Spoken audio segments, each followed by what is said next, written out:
Hey, welcome to the 392nd episode of the Random Podcast from Heck. My name is Tony, and this is a podcast about random things in the world of entertainment, which includes movies, TV shows, and comic books. Big shout out to Andrew Loken. He is a big supporter of the show. You can be a supporter by going to patreon.com/gmanfromheck. Any amount you can commit to will be awesome.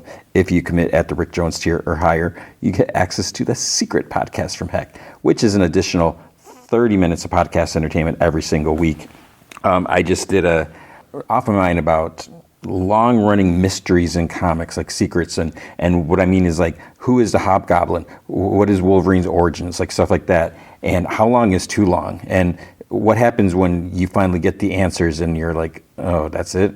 I've been talking about Amazing Spider-Man from 1967, from the John Romita Sr. era, and I don't know what I'm going to be doing this week, but extra podcast stuff. But if you can't commit to a monthly commitment, you can also help out by going to coffee.com/gmanfromheck, and you can buy me when I say heck, it's sounding weird this week.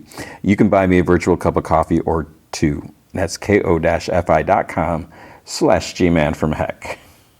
And also, you can buy Off of Mine episodes on Patreon. Go to the store tab on patreon.com/gmanfromheck, and you can buy them. Don't buy them on the iOS app. It's 30% more, etc., etc. Please support the show. Please. Oh, and as far as supporting the show, I totaled up how much I spent at the movie theater last year, 2024. I spent $724 buying movie tickets. So this is why I need your help, so I can talk about these and everything. Speaking of movies, this week's movie feature is Last Breath. And when I saw that, I'm like, I saw the trailer once, never heard of it. It's like, oh, Woody Harrelson has a movie. Oh, Simu Liu, Shang-Chi, he's in it. I was like, okay. And there was nothing else out this week. So was I whelmed or underwhelmed or overwhelmed? We'll find out. We're also going to do the final two episodes of Your Friendly Neighborhood Spider-Man. So I was going to do 2 episodes of Cobra Kai. Of course, you know, my life is just insane. Not quite insane, but it's been busy as always. So I'm only going to do 1 episode, and it was a good episode.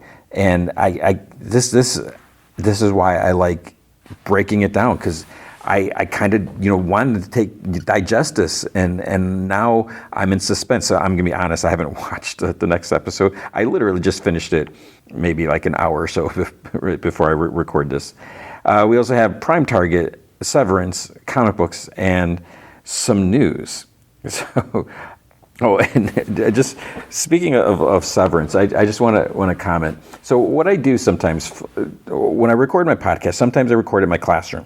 Often I record in my classroom, and often, like right now, I tend to record at least like the intro or start recording it. Sometimes I can do it all at once. Sometimes I just edit it together. But it's like Friday night, I'm going to record my podcast, and then someone's like weed whacking outside. I'm like, wait, what? School has been out for hours and hours, and I'm like, what is going on? And then it's like, who is this guy? I've never seen this person before. It's not our regular maintenance person. Then he's like mowing the lawn, and then it's literally like after 7 p.m. It's like it's dark outside, and I hear this buzz. I was like, is that a drill? I was like, what's going on? Because they did repairs on the boys' bathroom like recently, which is near my classroom. I was like, what is that noise? And I kind of look out, and I see like this, like it was a friggin' leaf blower from the grass outside my room being mowed. It's like a leaf blower with a light. What I'm getting at, if you've been watching Severance, it was a friggin' night gardener. Night gardeners are real. And I'm like waiting. It's like, oh my gosh, stop with the leaf blower. And it wasn't like a regular leaf blower. It was like a high pitch. It sounded like a drill. All right, let's get to news. Thankfully, thankfully, there's not a whole lot of news. I don't know if I'm hesitant to start with Your Friendly Neighborhood Spider-Man. I'll start with this. It's so kind of as a little spoiler for season 2. It was I forget who it was. Was his name Jeff? So yeah, I think he's like the the head of Marvel Television or something like that. He posted. I saw it on his Instagram. So this is a spoiler, but it's been announced officially. So hopefully this isn't going to ruin it for you. You're not going to be upset. Gwen Stacy is going to be in season 2. And so I was like, okay, that's cool, right? But it's not just Gwen Stacy. It's Spider-Gwen as well. They're saying, screw your continuity. We're going to do whatever we want and do a hodgepodge, which is fine. Especially as we see in this episode, they are kind of shaking some things up. We have some familiar elements. We have like the Sokovia Accords and, stuff between like Iron Man and Captain America. And, I think that they mentioned the invasion of New York to Shatari. So we have some familiar elements, but as you know, it wasn't Iron Man who took Tony Stark in. It's more Norman Osborn. Norman Osborn's not in the MCU Spider-Man. So it's cool how there are a lot of similar things, but then other things are different. But then the fact that you have Nico from Runaways the same age as Peter, you have Tombstone is the same age as Peter, just about. So it's interesting. I don't know what that means. The design, of course, looked great. And again, they don't give enough credit. Leonardo Romero, it was a character designer on this show, and his art is just awesome. All right, so what was I saying? Oh, so your friendly neighborhood Spider-Man. So, okay, that's going to be. I'm excited, and like I said, why not? Let's mix things up. Matthew Lillard, he's such a cool guy. I'm so glad I got to sit and sit across the table from him and talk to him about that Versus game. And I of course I had to mention the Mystery Incorporated show. That was such a great Scooby-Doo show. And he was live action Shaggy. He was in Twin Peaks: The Return, and he's been in lots of other things. But he's also going to be in Daredevil Born Again season 2. Okay, he's a good actor, so we'll see what. I don't know as who or what. Hopefully, he'll have a better character than as a character in Twin Peaks, because that was pretty tragic. The rumor, maybe Kristen Ritter as Jessica Jones might appear in season 2, which yes, please. What else do we have? Star Wars. How about some Star Wars? I haven't talked about Star Wars. There hasn't been a lot of Star Wars news lately. One, Kathleen Kennedy is not retiring. A lot of people are like, who's going to be her successor and stuff like that. She's like no. She's like, I'm not leaving anywhere soon. She's like, I'm not going to stop making movies. Like, I'm going to die making movies, and I'm fine with that. So many people are like, bleh, bleh, but I'm fine with her. I'm happy. But she mentioned Taika Waititi. There's no date for his Star Wars. The script still hasn't turned in. I think she said she saw like the first act and it was like great, but he's just like so busy, so it's hard to tie him down. So they're not, putting any pressure on. It's like, when they get the script, and they'll start thinking about, moving, taking next steps. So I guess, that's a good thing that, they're not going to put the pressure on and have it come out and not be as good as it should. But that being said, he needs to get moving on it. But then with Sean Levy's Star Wars trilogy, wait, I take it back. Sean Levy is doing the Ryan Gosling. Ryan Gosling is in talks to do a Star Wars movie. And it's supposed to be, they've talked about it on the timeline where it's going to appear. It's going to be in this future, after the main 9 movies that we've had. It's going to be a standalone movie, and I think they said it's going to be maybe 5 or 6 years out after Rise of Skywalker. That's good because they said there'll probably be some familiar character, some characters returning, or not necessarily regular characters, but familiar things. But there's going to be a bunch of new stuff, and they just want to be able to tell that story. So that's good. So then Simon Kinberg's trilogy is, I guess they're saying yes, it's going to continue the Skywalker saga, and I think that's good. Not just necessarily the Skywalker saga, but just that pick up from that time period, and just move after that. I think that's what you should do. We've seen a lot around Empire Strikes Back, Return of the Jedi, especially with the shows with Mandalorian and with Ahsoka and all that, and that's fine and cool and everything. And the comics, they've been locked in that era, but I think we also should look forward, and just continue to move on, because I want to see what's going on with Rey and Finn and Poe and all them, and then just gradually move forward. So I think that's a smart move. I think they should do that. And as far as if as you're familiar, Simon Kinberg, he was an executive producer on Star Wars Rebels, which was awesome. But then I guess he started getting too busy with X-Men, so he wasn't doing as much Star Wars. So I look forward to that. That should be good. Rumor, DC Green Lantern show, they may already be planning a season 2, and which I think is a little presumptuous, because I guess we can assume it's going to be good, but we don't know, because as of now we have not had any live action DC stuff under James Gunn's and Peter Safran.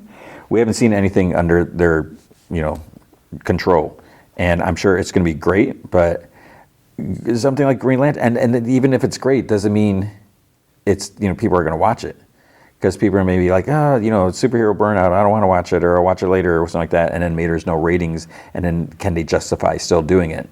So I think it's kind of bold when you say, yeah, we're going to commit to this, and I mean maybe they have a lot of faith in it, which is a good thing. So I want to be hopeful. I always want to be positive about things like that. So we'll have to wait and see. Oh, speaking of James Gunn, I think this was last week. I don't remember if I mentioned it, but there was an image of Zack Snyder and James Gunn like standing next to each other, like arms around each other, and of course. The fans are like, we need a Zack Snyder movie. Like, come on, let's do a team up. Blah. It's like, no, we don't need to. I don't even know if Zack Snyder would have any interest, because here he was kind of given like the reins to do like his own universe type of thing, and then for him to like now do a movie under James Gunn's universe. It's like taking it like a demotion, and I don't think he'd want to do that. I mean, unless he's like really gung ho, wants tell a story with a character, and there could be maybe a little freedom, like less pressure, and it's just he doesn't have to worry about world building and tying things together. Like if they're just like, okay, you just do this character, but no, I think it would just, I don't think he would want to do it, and I just think it'd be too much, because again, just posing, doing this picture to show that there's no, they're buds, or they're at least friendly with each other, not necessarily they're buds, but as soon as they do this, people are like, Snyder movies. I mean, thank goodness, whatever they're not talking about the Snyderverse. Maybe they've given up on that. I don't know, but and he's doing stuff at Netflix. He's got that stuff. I don't know how his zombie stuff, did that all get canceled? I don't know, but I think he's working on something now. So yeah, let's move on. I'm kind of excited for this. I don't think any information's been revealed except for a poster, but there's going to be another Fear Street movie from Netflix. I think there wasn't the trilogy of movies that took place like in different eras. I think they're based on, I don't know if are they Goosebump books, or I never read those. I don't know anything about it. But there's going to be a Fear Street prom queen. I think it was prom queen, not prom night. Prom queen. It's going to be on May 23rd. So it's going to be a movie, and I'm down because I like I like horror movies, and I like cheesy horror movies. So old school horror movies. Because they captured the vibe in those movies. So I'm hopeful for that. And last bit of news, there was a trailer for Hush 2 was released, and I didn't watch it. I haven't seen it yet. So I don't know if it's like a legit trailer, or if it's like one of those motion comics trailer. I'm sure they're putting they would put some time and effort and money into trailer, because it's going to be cool. Jim Lee doing art, Jeff Loeb. I'm definitely excited for that, but I didn't watch it, so I don't need to watch it. I'm going to read it. Let me know if you watch. I will watch it. I'll watch it this weekend. But that is going to be it for the news. And that's a bad way, kind of a letdown ending of the news segment. Wah, wah, wah. With comic books, was it Mad Cave? Gotcha Man, I think it was number 7 came out. And at first, I was a little confused. I was like, wait, wasn't there like that race going on, and then like the country, the new queen was target for assassination, so they're going undercover. Whoever wins the race gets like the King's Medal and gets dinner with her, and they're like, that's where it's going to be an assassin. And then Ken, right? Ken is like racing, and then Galactor starts attacking and causing all these like chain reaction earthquakes and stuff. And then it's like, is he going to live? But no, this is the regular. That was a different Gotcha Man series. This is a regular series. It was new story arc, whatever, a new issue, and there's this. They get this new martial arts dude to start, to come on board and train the Science Ninja teams, and we see like there's so many people that are like training like backups, and I've always found that interesting when since I'm not like 100% caught up on the regular anime, the Japanese version, because I just know the knockoff Battle of the Planets, and I always thought it was weird when they call them like the Space Ninja Team, but I was like, but there's only the 5 of them, and that just seems weird. But what we're seeing in this comic, at least, and I don't know if we've seen this in the anime, because like I said, I haven't gotten that. I haven't finished it. I have the box set, which is awesome, and there's like all these other people in training, and I think that makes sense. So it was a cool issue to see like different things, and then what ends up happening, a giant like mech thing goes out, starts spreading this gas, and is controlling people, and let's just say one of the Gotchaman team gets a dose of it, and yeah, so there's gonna be a fight. At Image, it doesn't seem like there's a whole lot of Image. There's Department of Truth 28, which I need to get caught up. I'm a couple issues behind on that. There's G.I. Joe Real American Hero 314. This was an interesting issue. It was basically like a self-contained issue, and I'm like, is the whole, I guess, the Cobra Destro Springfield big thing, is that battle over? Because it feels like it wasn't totally over, but maybe it was.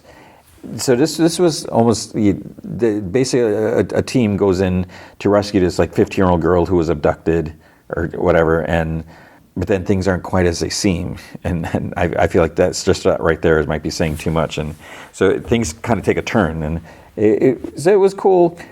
Maybe not crucial to reading everything, but it was cool to see something a little different.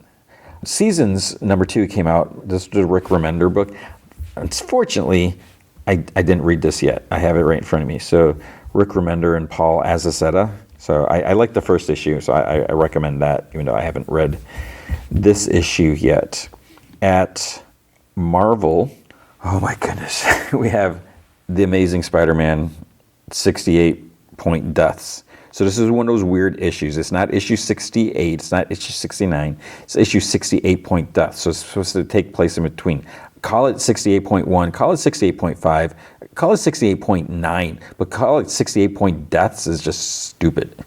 So, spoiler, Spider-Man got killed because it's the many deaths of Spider-Man. Not really a surprise there. But the thing is, he doesn't have those reeds that will revive him, because some innocent people, some main supporting characters got killed, so he's like, use them on them. And so now he's dead.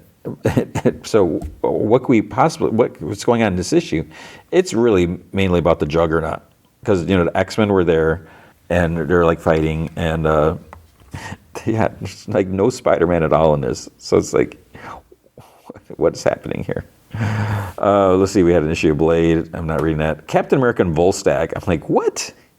I was like, I mean, no offense to Volstagg, but I'm not a big Warriors 3 fan, and Volstagg's like, what is he just gonna be eating? And he does eat a lot. There's a lot of mention of food, but it was by I saw J. Michael Straczynski's writing it. He did the regular Captain America, okay, and then I saw Bernard Chang's doing the art, so I'm like, okay, yeah, I got to read that.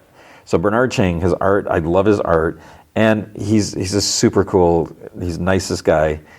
Maybe not the nicest. There are so many nice guys. I mean, there's like this level of niceness. There's a bunch of people that are like so nice. And one of the things I love about the conventions is, getting to talk to these people. And I love Bernard. So yeah, I'm going to read this. And it is an interesting story where basically Volstagg needs Cap's help. and we kind of see a different side of Volstagg. So that was interesting. I'll just leave it at that. Fantastic Four, issue 29. This is a One World Under Doom. Wait, you know what? I knew I was going to do this. Did I finish this issue? I feel like I didn't finish it because I remember I didn't get a chance to finish it, and then maybe I did. No, I didn't. I'm looking at the last page. No, I didn't. I almost finished it. Basically, there's a lot of stress with all this Doom stuff. Like, what's going on. Ben and Sue go out. They're like, okay, let's just go out in town. Let's get away from things. They go to New York City because they're living at Aunt Petunia's farm, and they meet up with Jennifer Walters, She-Hulk, and then it ends up going into. There's like some, so we still have the aftermaths of the blood hunt, the vampire stuff, and there's a lot of vampires that are people who are turned into vampires that are immune from the sun, and of course there's going to be people that are not going to be okay with them just hanging around. That becomes an issue of like there's like a family of vampires, and they're not doing anything, but they're being hunted by a bunch of people, and so they're like the three thing. Sue and She-Hulk, they're like trying to, it gets a little messy, and it's, so we'll have to see what's going to happen. And I don't know how long this is going to last, because, there's kind of mention like of it, stuff wearing off, so it's like, does that mean the bloodlust, because, they still need to eat. I don't know. That was a bad decision. I don't know what they're thinking doing this. That storyline for one thing. Anyways, moving on. Hell Hunters, not reading that. Also, there was Helverine. I should be. I'm really curious. I don't know if I'm that curious. Iron Man number 5. I did not like this issue. I do not like this series, and it's so weird because we have this Iron Man here. We have Iron Man and West Coast Avengers. It feels like two different Iron Men. I don't know what's going on because he's got this cobbled together suit because his Mysterium suit has been taken away, or the other suit that he has, it's not safe to use it because of the magic stuff, and it's just so he's fighting. The only nice thing is that we have Melinda May, the Calvary, from Agents of S.H.I.E.L.D., Ming-Na Wen's character here, but man, I'm just, and we've got Riri here because what's she been doing, but I have not been enjoying this series. Red Hulk number 1. This was actually kind of interesting. I liked it. It was it's a One World Under Doom, and we saw a preview of this where somehow Doom, because I think it was Ross, did he get in a plane crash or something like that? And he's been basically held prisoner by Dr. Doom. And the interesting thing is, because he's lost track of time. There, he's got like long hair and a beard and everything, and he's trying to ask Doom's like, how long have I been here or whatever. Because he doesn't even know, and I hate to say it, does anyone care? I mean, because if he was, I wish I remembered, if he was in a, because I think it's mentioned here something about a plane crash. I think that's where I got it, and they could just assume that he died, and that's tragic. And it's not like we see any of his friends in the comics, like whoever, if he even has any friends. And I don't know with Betty, she. I'm not reading Hulk, but so he could have been there for a while and no one really knows it. So it's like, what is Doom's plan? And because he makes them run through all these different like scenarios, like Red Hulk scenarios and that. But then where it really gets interesting is, and I won't spoil too much here, is he finds out that there's other people locked up too, and people start talking like with Morse code, and he starts like finding out like other people, like with the first person, I'm like, what? So that piqued my interest. Rogue Savage Land number 2. I did not read this. I wasn't blown away by the first issue. I don't feel like we need this, and I don't know if because I started reading the first issue. I mean, I didn't read the whole thing. I started losing interest, started skimming, and it's like, is there anything to gain here? Are we, and it could be like, if Rogue spent time in a savage land when she did, was there stuff that we don't know about? But I feel like it's just a way, because there is like this kind of fascination with Rogue and her Savage Land outfit. We see a lot of commission requests for that. They pop up, and I feel like it's just an excuse to have a series with her in that costume, or not. It's not even a costume. So I don't know, but I may check it out at some point. But then it's Savage Land, and it's Khazar. I'm not a big Savage Land Khazar fan. So I don't know. There's Sabretooth. Nope, I'm not going to read that. Sentinels, I gave up on that after the first issue. TVA, I wanted to read this. Issue 3, Time Variance Authority. I'll have to come back and check that out. And then Ultimate Spider-Man 14. I'm a little concerned here.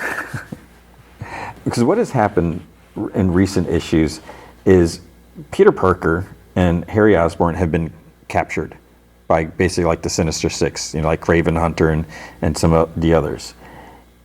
So they know their secret identities. And that, I think, is right there is just a huge, what do you do with that? Because, there's like the whole threat where, because a mole man of all people is like talking to them saying, he already knows your family. What makes you think your family's safe and that they're not already dead? And there's no going back, because even if Spider-Man were to beat Kraven to bloody pulp, he can't kill him. And what's he going to do if he knows his secret? So, I mean, this has been I was going to say this has been an amazing series. It's been an ultimate series. So I have complete faith in Jonathan Hickman, what he's doing here, because it's just been phenomenal. But I don't know how you go back from this. And then the thing, we have his son.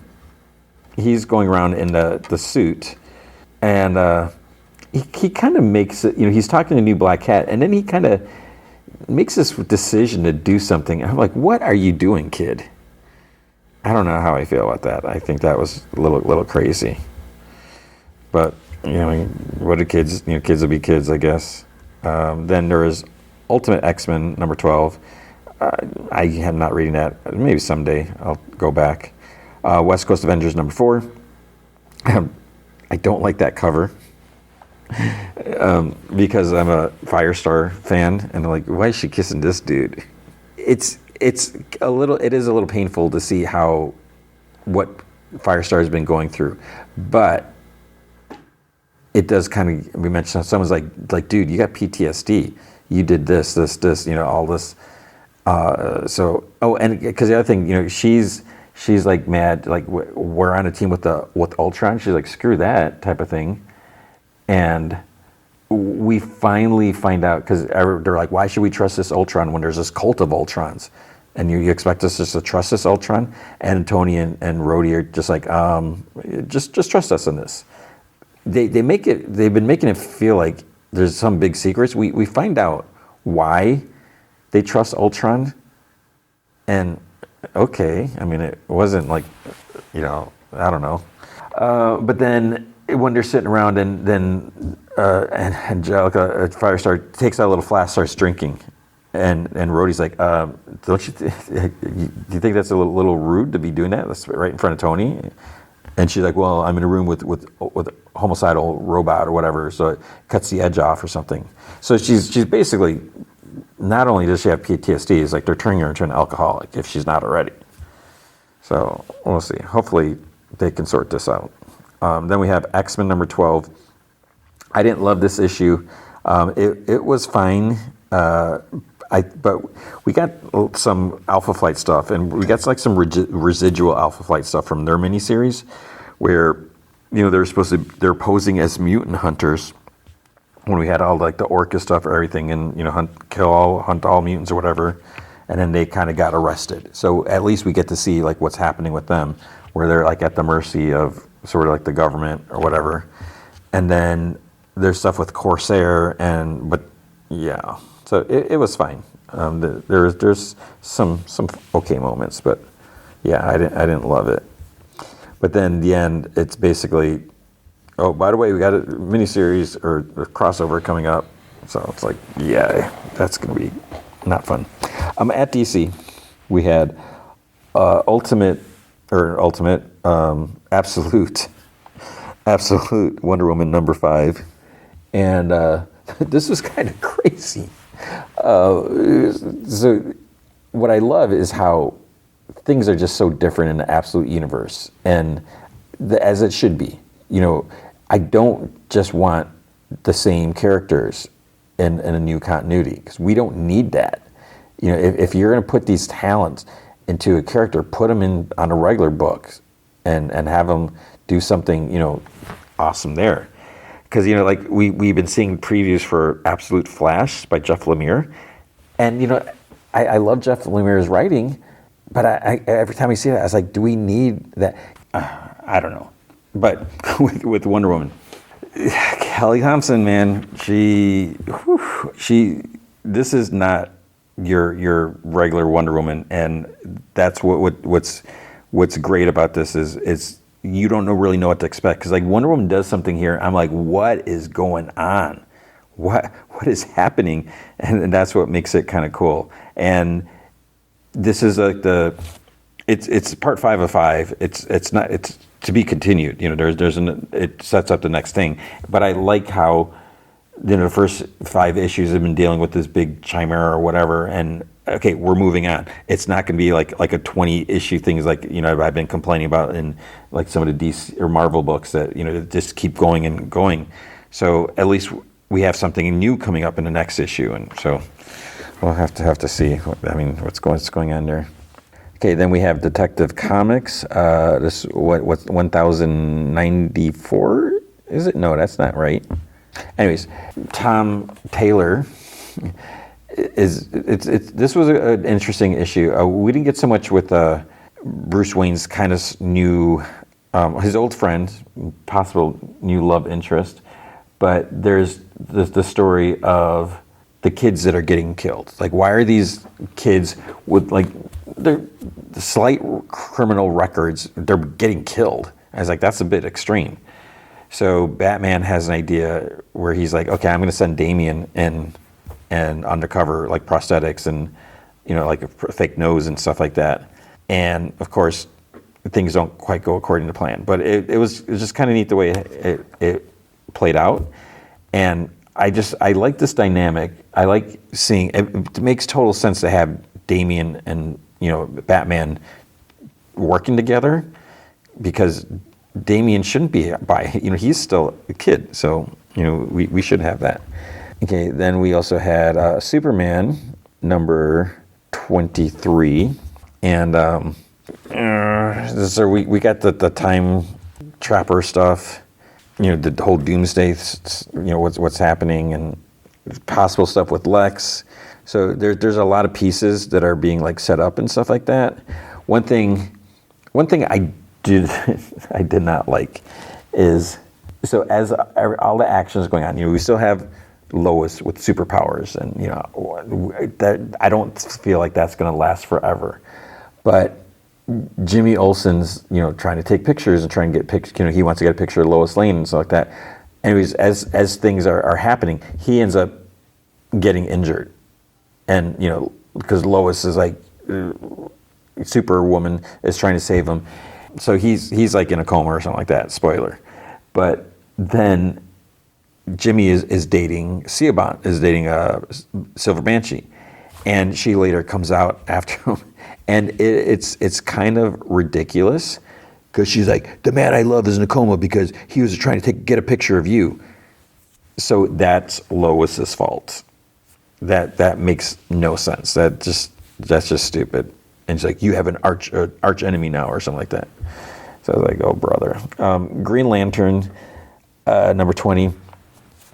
I started reading this. I'm kind of excited with this new direction that we've started seeing. We've got the return of the Green Lanterns Corps, which is good. We're seeing a lot of the people who've been missing for too long. We got Kyle Rayner's here. We got Simon Baz. We got Jessica Cruz. So it's like everyone's here. This is what we need. We got so many cool characters. But it starts off with like these aliens, no offense, on some other planet. I don't even know what planet they're from. And as I'm, getting towards the end, like trying to read everything so I can record, I'm just like, oh, I don't care about these people. So I ended up skimming. I didn't finish it. And then that was about all I read. Because let's see, Flash I'm still not reading. Green Arrow I usually do, but I didn't get to it. And then Black Canary, I didn't get to that. I think it was issue 4. So that is it. But hopefully I'll remember to go back and read those other books. But that is going to be comics for the week. All right, Severance Season 2, Episode 6, Attila. That title. And when I was like, what does this have to do with anything? So we hear Mark talking.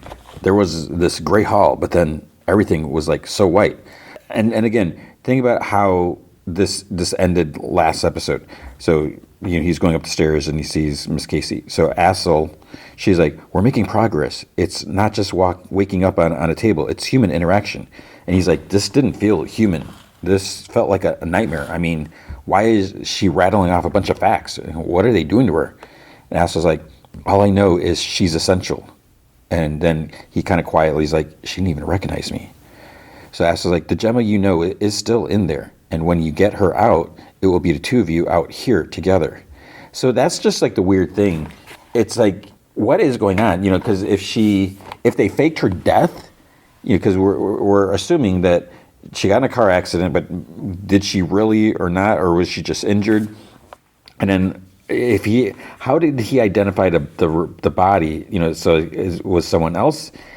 And then where is she been? Is she staying in Innie the whole time? Like maybe she's always down on the severed floors, like somewhere else.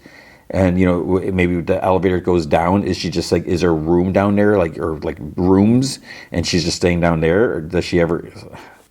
And how? And that's the thing. I talked on the secret podcast on Patreon. It's like having these secrets. We want these secrets, and I was basically talking more about comic books, where you have these long running secrets. And you want the answers, but once you get the answers, you could be satisfied, but then sometimes like, oh, okay. And then, the secret's out, and then what? So they're like sitting in the living room, and Mark's like, bargaining. You know what that is? And Assel's like, what do you mean? He's like, well, it's one of the stages. You think about all the things you do, all the ways you change to get the person back. You drink less, you listen more. It's dumb, but you do it anyways. She's like, it's normal. And he's like, yeah, but for me, it might actually happen. And she nods. So then Dylan whispers to Helly and Mark, so like it must be like the next day. They're like in the kitchen. Because at first you only see Deli whispering to Helly. It's like, wait, he's super trusting her. But then in the next shot, like you see Mark's there also. He's like, it was a sketch of a black hallway with a black elevator that only goes down. And Mark's like, so there's a floor beneath us? And Helly's like, that must be where they're keeping her. And Dylan's like, there are directions on the back. And Helly's like, well, let's see it. And Dylan's like, I left it there, just behind the poster. And Mark's like, why didn't you just take it? He's like, I just didn't, okay? He's like, I don't want to get in trouble right now. So Helly's like, okay, well, I don't give a poop about that, so I'll go get it. You said it's behind the poster of you actually being brave. Then he's like, okay, yeah, fudge you. You don't know everything. And Mark's like, then tell us. And she's like, it's okay. But he just like walks away. So Helly's like, okay, well, I still have a hall pass, so I can go to the break room now, and then we can start after lunch. Mark, like, he doesn't look at her. He's like, yeah, maybe. And she's like, maybe. Did everyone sever their balls in the elevator this morning? He's like, I'm starving. So Mark opens the fridge. It kind of flickers into his fridge. There's like a couple beers and like 7 jars of that weird liquid drink stuff or whatever he had. Then it flickers back to like mini cartons of milk or something like on a top shelf and like 2 big like bagged lunch. So he stands, he's kind of like freaked out. And then the room like shakes and flickers into his living room. Then it sticks to his living room and you kind of hear Helly calling out his name. And then it flickers back and he looks at her. And she changes between Helly and Helena. And then he like closes the fridge. So then we see Mr. Milchick, he's sitting in his office. And Miss Huang knocks and enters. She's like, sir. He's like, have a seat. I had my performance review yesterday. And she nods, and it's almost like there's a tiny smile. I really got a bigger, not that I didn't before, but I feel like I got like a bigger appreciation for this actress playing Miss Huang, because she's young. I don't know how young she is, because a lot of times someone's like 22, but they're playing someone who's like 12, or so there's like the tiniest smile, and then she kind of like frowns with concern, and she's like, "How did it go?" So he like sits and stares at her, because he obviously knows that she complained about him or whatever.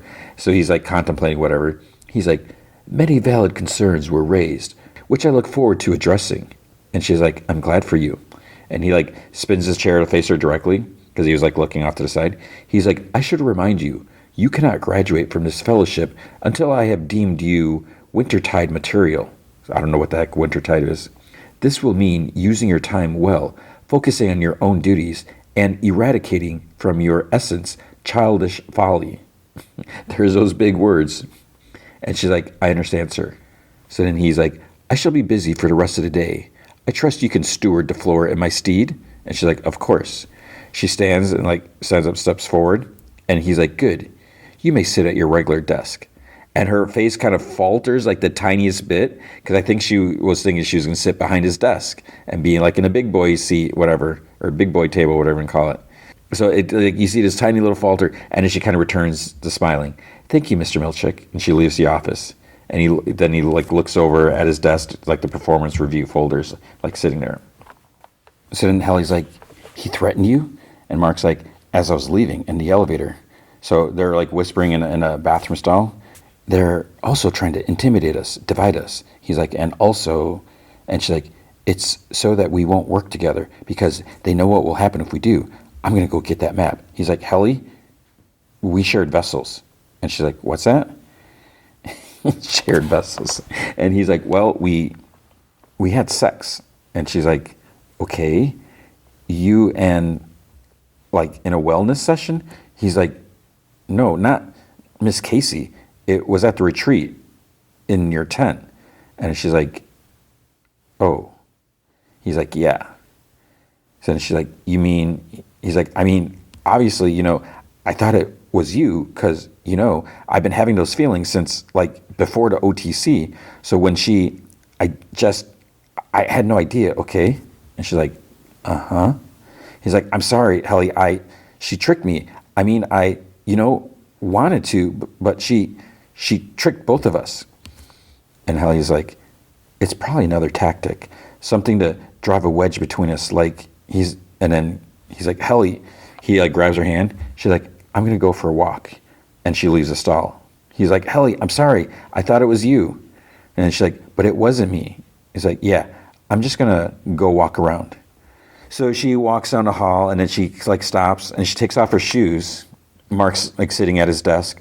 Milchick, he takes down this big glass jar in a storage room, and he takes out it's like full of paper clips. He takes out paper clips and puts, because that was one of his complaints about the way he doesn't put the paper clips the right way.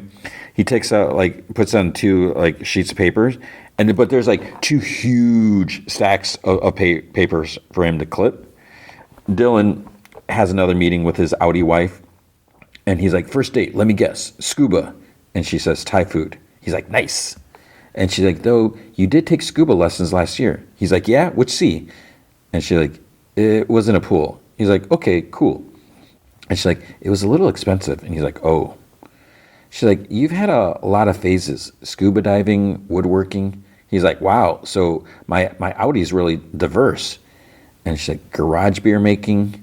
And he's like, "Maybe I'm trying to find something I excel in up there like I do down here." And she's like, "I sometimes wonder if you're just not happy." He's like, "Oh, I'm sure that's not it, because here with you, I'm super happy. I just want to hear all about my offspring and stare at your face." He's like, "Sorry, that was weird." And she's like, "No." It's like, "It was really sweet. I like it. I like this." And Dylan's like, "I wish we could really be together all the time." And she's like, "I mean, we are, aren't we?" And Dylan's like, "You and him are, but I'm not." Then he's like, "Is it okay if we try the hug again? I kind of like the hugging." And she nods, and she moves closer, and they hug. So I mean, you feel bad for Helly. It just sucks. She's sitting like in a cornered hall. Mark's working at a station, and he just like puts his face in his hands. You know, he doesn't know what to do. Dylan and his Audi, it's like, wait, are they gonna kiss? His Audi wife. Helly has her knees to her chest. She's just like trying to process everything. Mark's thinking. Then Helly thinks to her like in an elevator, and then suddenly moving out to kiss him. Dylan's Audi wife kisses him. Then Mark thinks about the elevator kiss, or maybe he's thinking about the tent. Helly has her shoes back on. She walks, like wipes tears, and Mark suddenly pops out from the officer. He's like, "Oh, hey." He's like, "I was coming to find you." And she's like, "Same." He's like, "Look, I am so sorry. I can't even imagine what it must be like to." And she like stops him. She kind of, pushes his hands down because he has his hand out as he's talking. And she's like, "You thought it was me?" He's like, 100%. And she's like, "Which means you wanted to with me?" He's like, "Yeah." And then she's like, "What sucks is that she got to have that and I didn't. That she used me to trick my friends, used my body to get close to you. That she dresses me in the morning like I'm a baby. That she controls me and this company and all of us. It's disgusting." And he just nods. And he's like, "Hey, do you want me to like describe what happened?" And I'm like, "Oh, Mark, no. You don't want to do that." He says, like, "I feel like you have every right to know." And she's like, no. She's like, "I don't want her memory." He's like, "Okay." She's like, "I want my own." And he like looks up at her, and she's like, "Would you like that?" And he like nods. He's like, "Yeah, I'd like that. But how?" And she kind of looks around, and she starts walking. He follows. So they enter this like empty work office, like where all like the tables are like covered in like tarps. She's like, "A tent." So they pull like one of the tarps across like two desks to make like a bigger area under, and they crawl under. And they're just like under these like tables, like looking at each other. She's like, "I'm nervous." He's like, "Me too." And she's like, "You too?" And he's like, "Okay." So they like kind of, he takes off his jacket, they undress a little, they smooch, and they're lying down, they smooch, and he's like, "Yes?" And she's like, "Yes." And then dun dun dun. And it's like the entire office is empty because they're there. Dylan's with his Audi's wife. Oh, and then we see lots of paper clipped pages. Milchick's hands are like shaking as he stacks the clip pages. Then he opens the performance folder. Number 1, uses too many big words. So he goes, sits at this desk in there. He like turns on this. There's like a desk desk lamp on there, and there's a mirror. He looks at his reflection, and this part was a little disturbing. He's like, "You must eradicate from your essence childish folly. You must eradicate from yourself childish folly. You must abandon childish things. You must grow up. You must grow up. Grow up. Grow up. Grow up. Grow. Grow. Grow. Grow. Grow." And it's just, as he's just, his look on his face, it's like, oh my God. It's like, what? And then he turns off the desk light. So it's kind of scary, kind of a little freaky. Mark and Helly are walking back down the hall. So you see her hair is a little mussed up, and they kind of look at each other. And she's like, "Was it different with me?" He turns, and thankfully he didn't answer anything, because he just leans in and kisses her like kind of against a wall. And then he's like, "Oh no, you're bleeding." Because she like wipes at her nose, and there's like a little blood smeared on her face. She's like, "No, you are." So that's not good if he's bleeding after being, what's it called? Where they put him back together? I don't remember. But what he's doing with Asa, what happened to Petey? Because Petey got the bloody nose before he died. So they go to Miss Huang's office. Mark's sitting like in a corner of the desk, like pinching his nose. Miss Huang brings out like some medical stuff. And she's like, "You have 2 minutes left." She's like, "Humidity on the severed floor is maintained at a consistent 45%. It must be something else." And she looks at Helly. And this made me laugh. She's like, "Did you punch him?" And Helly's like, I mean, not today." And she's like, what were you doing when a nosebleed occurred?" And Mark kind of like looks over at Helly, like, okay, how are you going to answer this? He's totally leaving her to do it. And so Helly's like, we were refining something.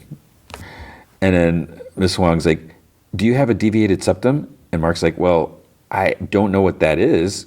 So she has like gloves on and she puts on a stethoscope and she's like, would you like me to put petroleum jelly up your nostrils? He's like, no thanks. And she's like, any other symptoms? Any auras or hallucinations?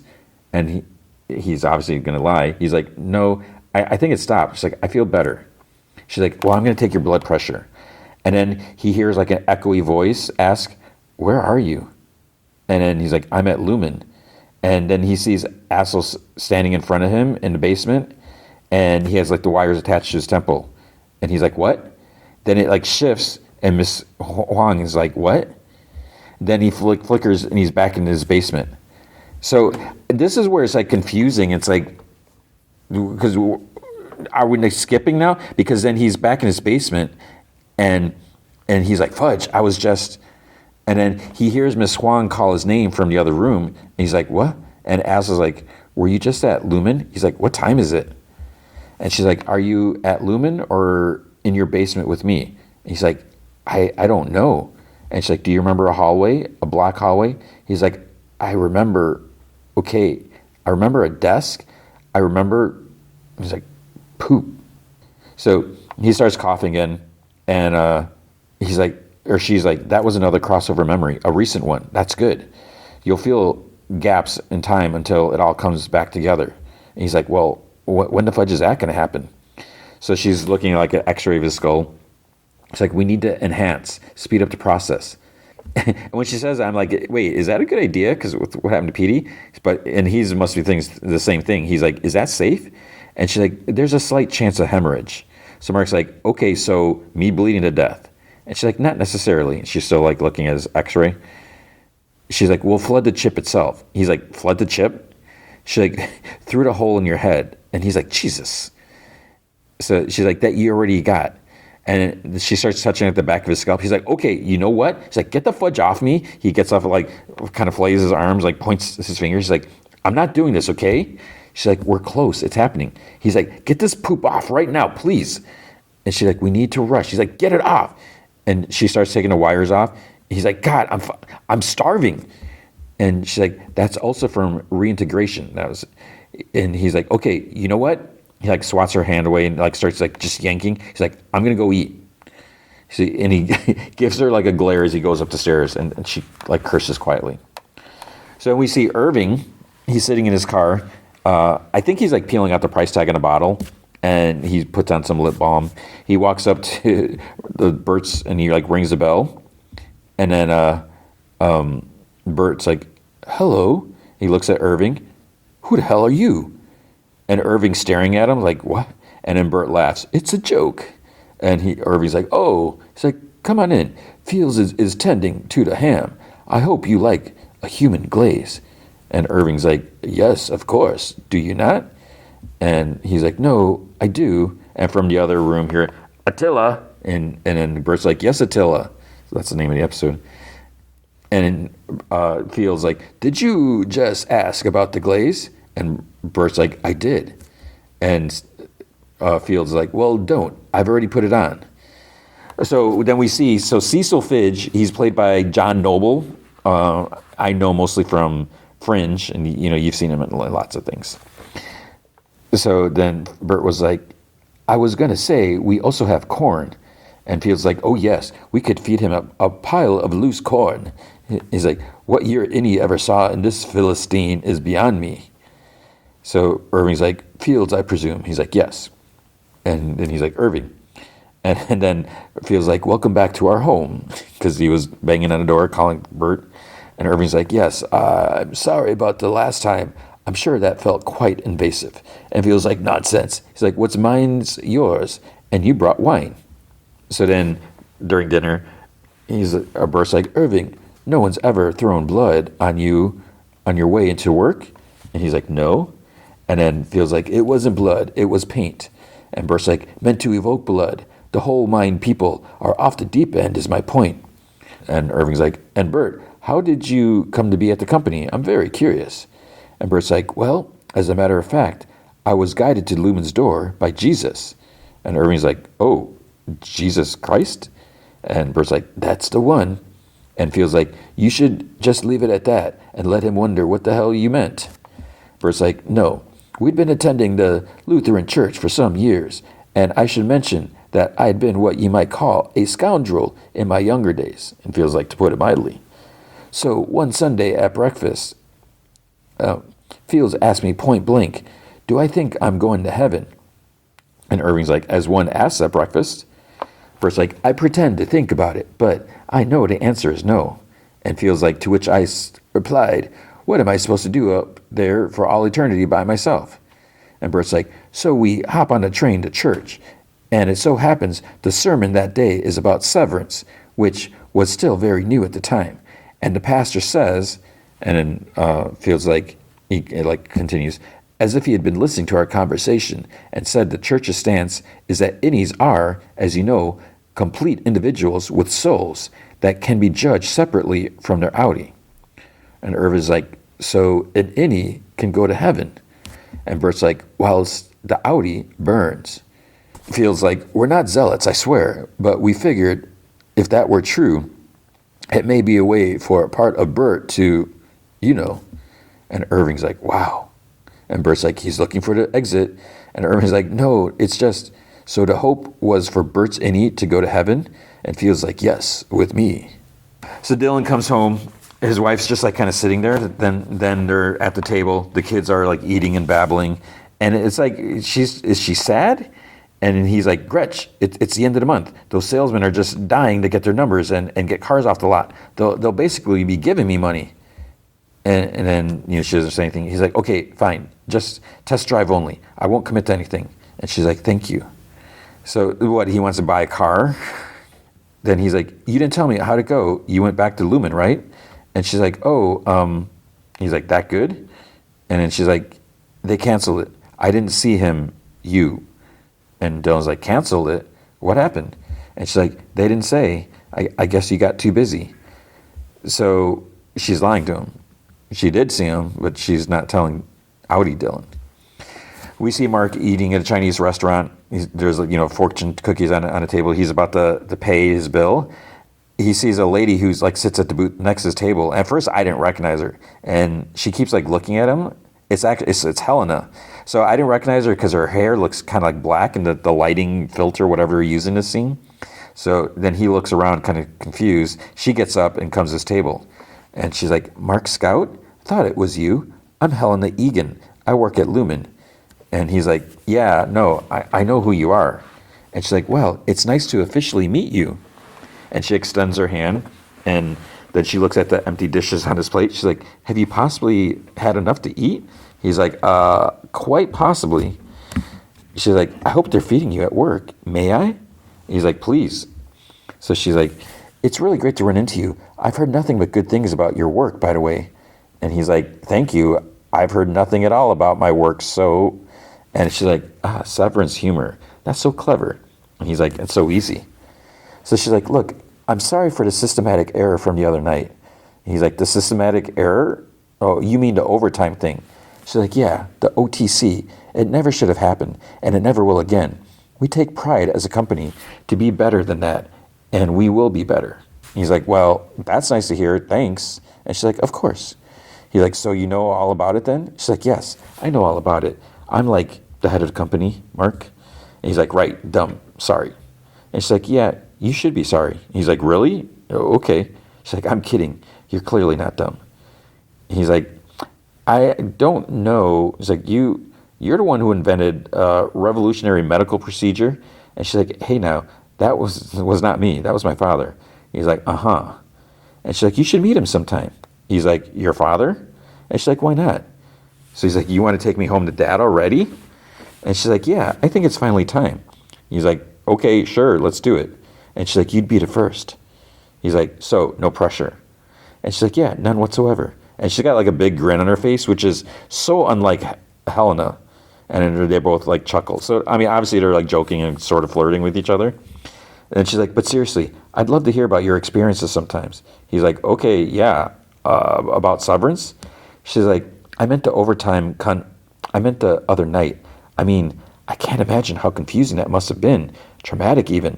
And I know you've already been through so much with losing your wife and all, Hannah. And he's like, Gemma. But she obviously knows that. And she's like, right, Gemma, sorry. And his face is like totally serious now. She's like, it was a car accident, right? And he's like, that's right.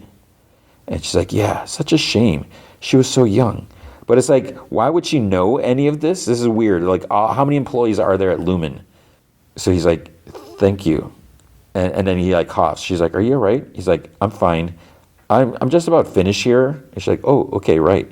He's like, well, it was nice to meet you, Helena. And she's like, yeah, you too, Mark. So they stand kind of like staring at each other for a little bit. And she's like, what is it? He's like, nothing. He's like, good night. And he walks out. He goes to his car. And it's like he's in a rush to get out of there. Then we see like a tattooed hand with Frolic on there, opens like this lock, and then you see like Kier Regional Roadmap and like other papers. There's like documents, like severed employee list. It's like the one that Irving had, and there's like some names with information, some typed, some's handwritten. So then we see the person's eye.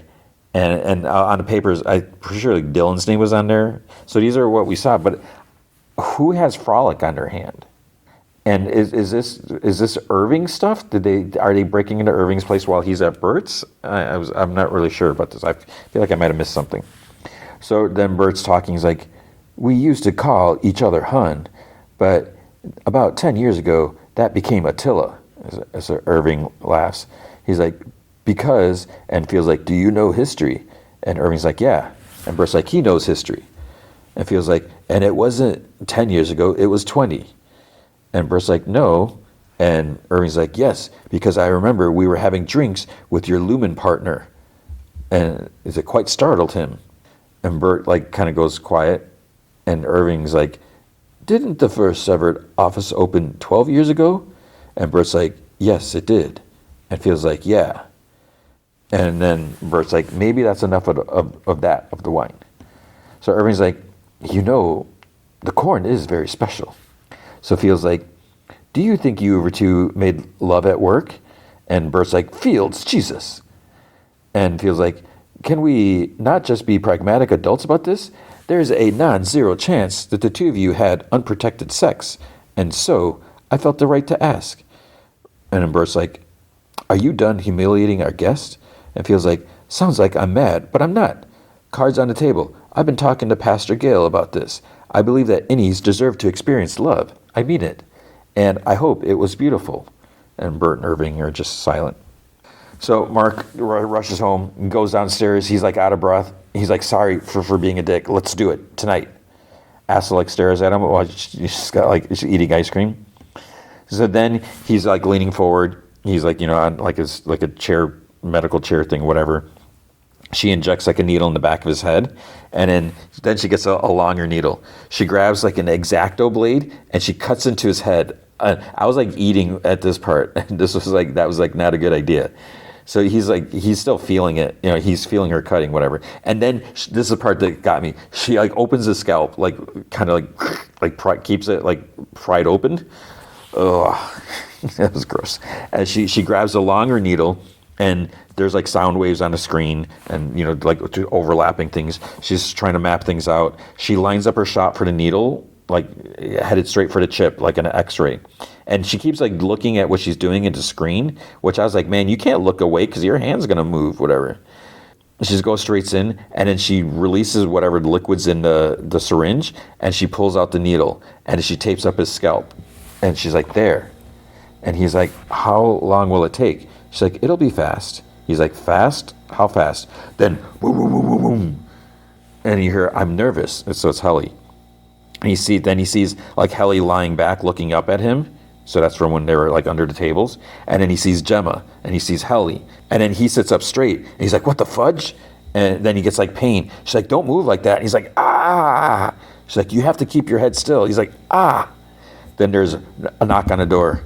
And she's like, ignore it. She's like, tell me. And then knock. Mark, he's like, my car's in the driveway. She knows I'm here. And Asa's like, no. So he gets up. And he tries to, get ready. Knock, knock, knock, knock. Mark. And he's like, yeah. So I thought it was Helly, but it was actually Devin. Because I was like, man, or Helena. I was like, is Helena following home? So it's Devin. And she's like, dude, I left you like 5 messages. She's like, are you better? He's like, no, I'm still sick. And she's like, well, you can't not pick up when we're doing corporate espionage poop. And she's like, the flood thing was a bust, right? Because I have an idea that is a little dumber. He's like, okay, Devin. And she's like, do you remember that rich lady from baby camp? The one I like kind of had a crush on? I was thinking. And he's like, yeah, look, I'm already trying something else. And she's like, okay, what are you trying? And Mark's like, just don't worry about it. And she's like, what the fudge does that mean? She's like, and he's like, I'm doing it myself. And she's like, fudge that. Why are you trying to cut me out of this? And he gets like a flicker from being in the kitchen to being at work. And, it's painful. He's like, I'm really not, Devin. She's like, but you literally are. He's like, okay, fine, I am, but I didn't ask for your help. And she's like, fudge you, officially. And he's like, what is that smell? And she's like, what smell? So he looks down at a glass of water that he got. He like kind of nudges it. And I don't know, it's like, can he not pick it up? And then he gets like a fast flicker of Miss Casey with like her short hair, and then Gemma with like a purple shirt and longer hair. I had to go back and watch like, wait, what was that? And it was like weird, just like this like purple shirt color. And then she's like, oh my God. Mark falls over, boom. And an asshole runs up. And she's like, don't touch him.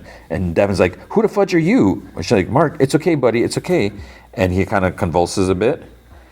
So it's not good. Bert like walks Irving out, and Irving's like, thank you for the spare hand. Is Fields? And Bert's like, he's fine. He'll be embarrassed tomorrow. You know he gets fuzzy. Like saying I worked at Lumen 20 years ago, which is, of course, before Severance even existed. But see, now I wonder, it's like, maybe it was 20 years ago. Maybe there's something that we don't know about. So Irving's like, of course. And Bert's like, sorry. And Irving's like, no, this was fun. And Bert's like, yeah? And Irving's like, yeah, so we should do it again sometime. And Bert's like, you, me, Fields? Or you, me? And Irving's like, no, I meant with Fields. And Bert's like, yeah? And Irving's like, yeah, but, it's either way. And Bert's like, good. And then Irving's like, good night, Bert. And Bert watches as he walks to his car, and he closes the door. So, I mean, it's a kind of a weird situation here, but maybe there's something more to it. It's like, is there something? Who knows? But that was good. And what is Mark thinking? I mean, rushing this, it's just I don't know. This is gonna be crazy. All right, Prime Target, Season 1, Episode 6, The Last Link. Things are, speaking of crazy, things are getting crazy here too. I'm just going to get to it. Again, a week behind. You can watch Episode 7 now. Both shows are Season 2, Episode 7 of Severance. So in France, Taylor is trying to buy like transportation. So I think she knows a dude, maybe not. So he's like raising the price, and because he's like, you shouldn't have agreed so quickly, whatever.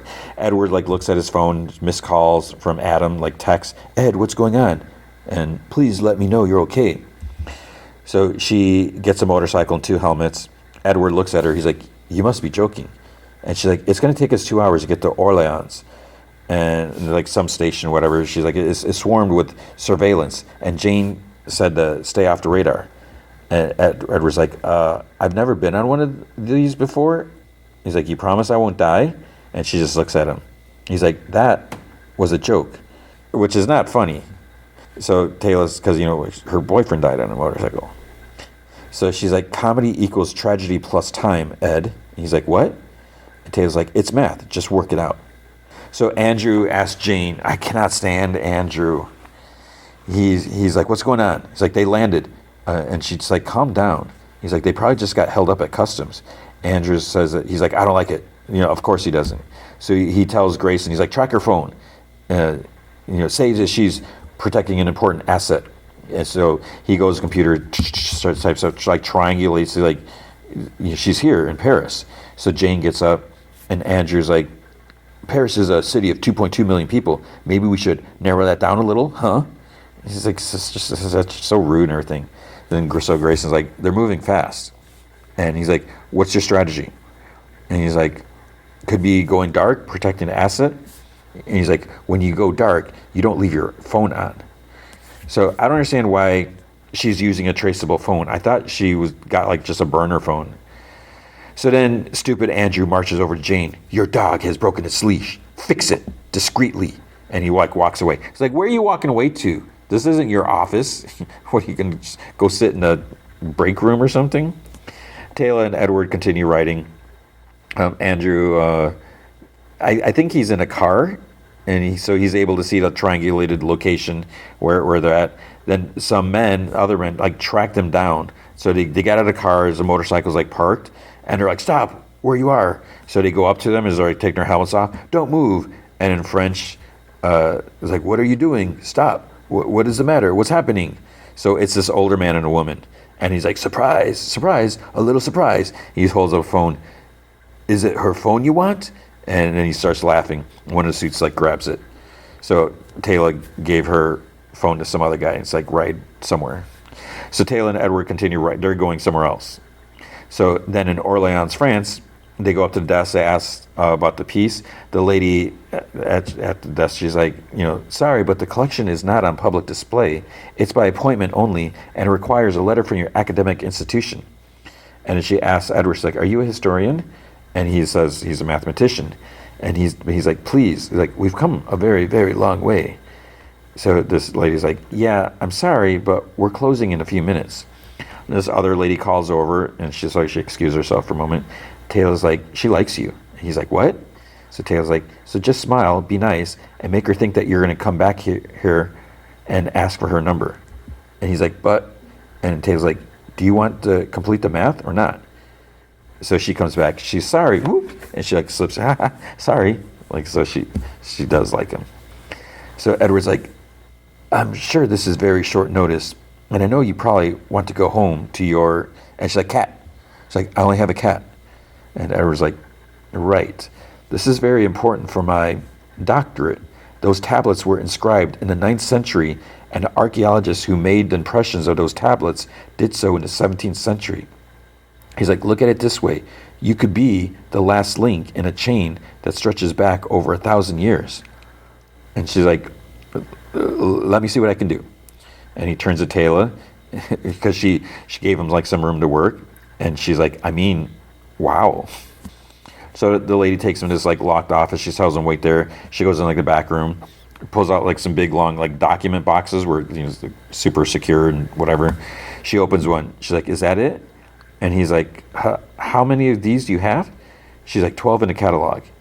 He's like, okay, there's a very specific piece of the puzzle that I'm missing. He opens his notebook where he's like sketched the designer thing. He's like, the spiral as it intersects the box, because he like boxed up the part that's missing. He's like, can you open these up? And so Taylor's like, please. It's like, he hasn't exactly been house trained yet. So the lady's like, no problem. He's just very passionate. And she kind of smiles and stares. So she opens the second one. He's like, no. A third one. He like shakes his head. He's like, it's not any of these. Could you get the other ones out? And then a voice over loudspeaker says that they're closing. It's like, oh, we have to close. I'm sorry. And Edward's like, you're kidding. We're not going to be very long. And she's like, please, I really shouldn't be doing this. And he's like, come on. And she's like, but I'll be here again tomorrow.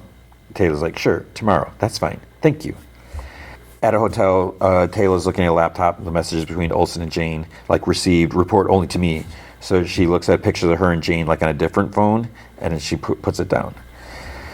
So Edward is staring at his phone. There's like nonstop messages from Adam. The Taylor comes to the room and kind of like startles him, and he kind of hides the phone like under his pillow. He's like, you really do creep up on people.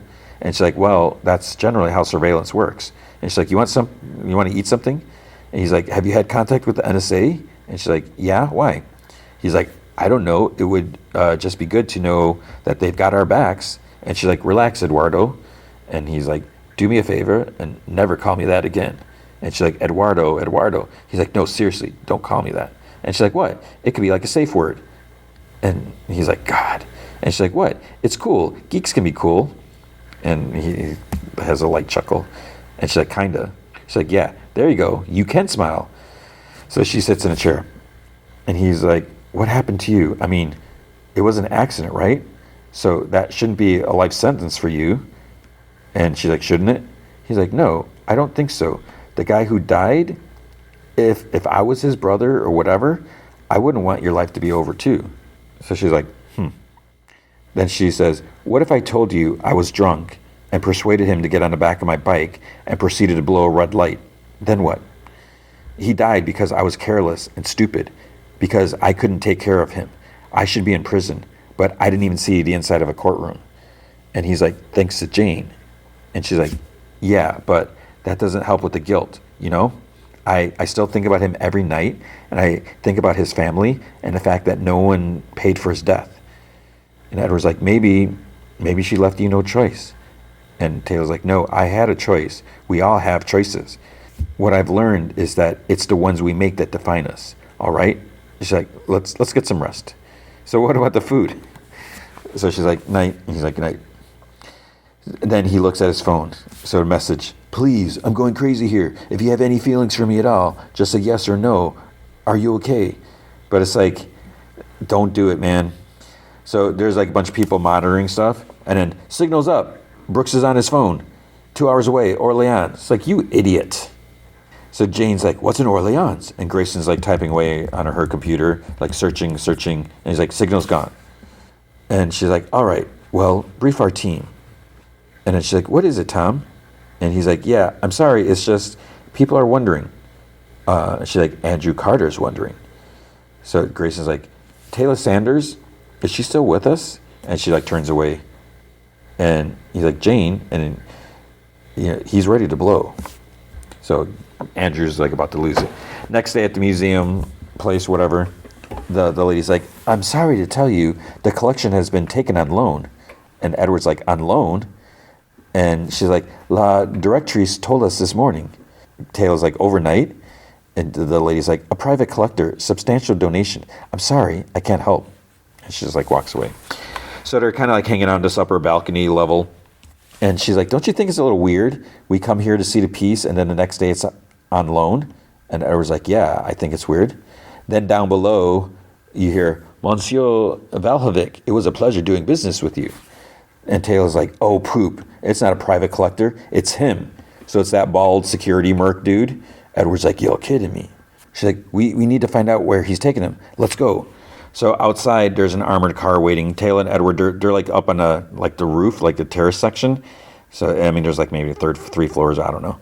So she comments, she's like, it's a tank. She's like, it looks like you could set out a nuclear war in that things. And Edward's like, you don't think you should get your godmother to help? And she's like, no need. And she's like, hang on.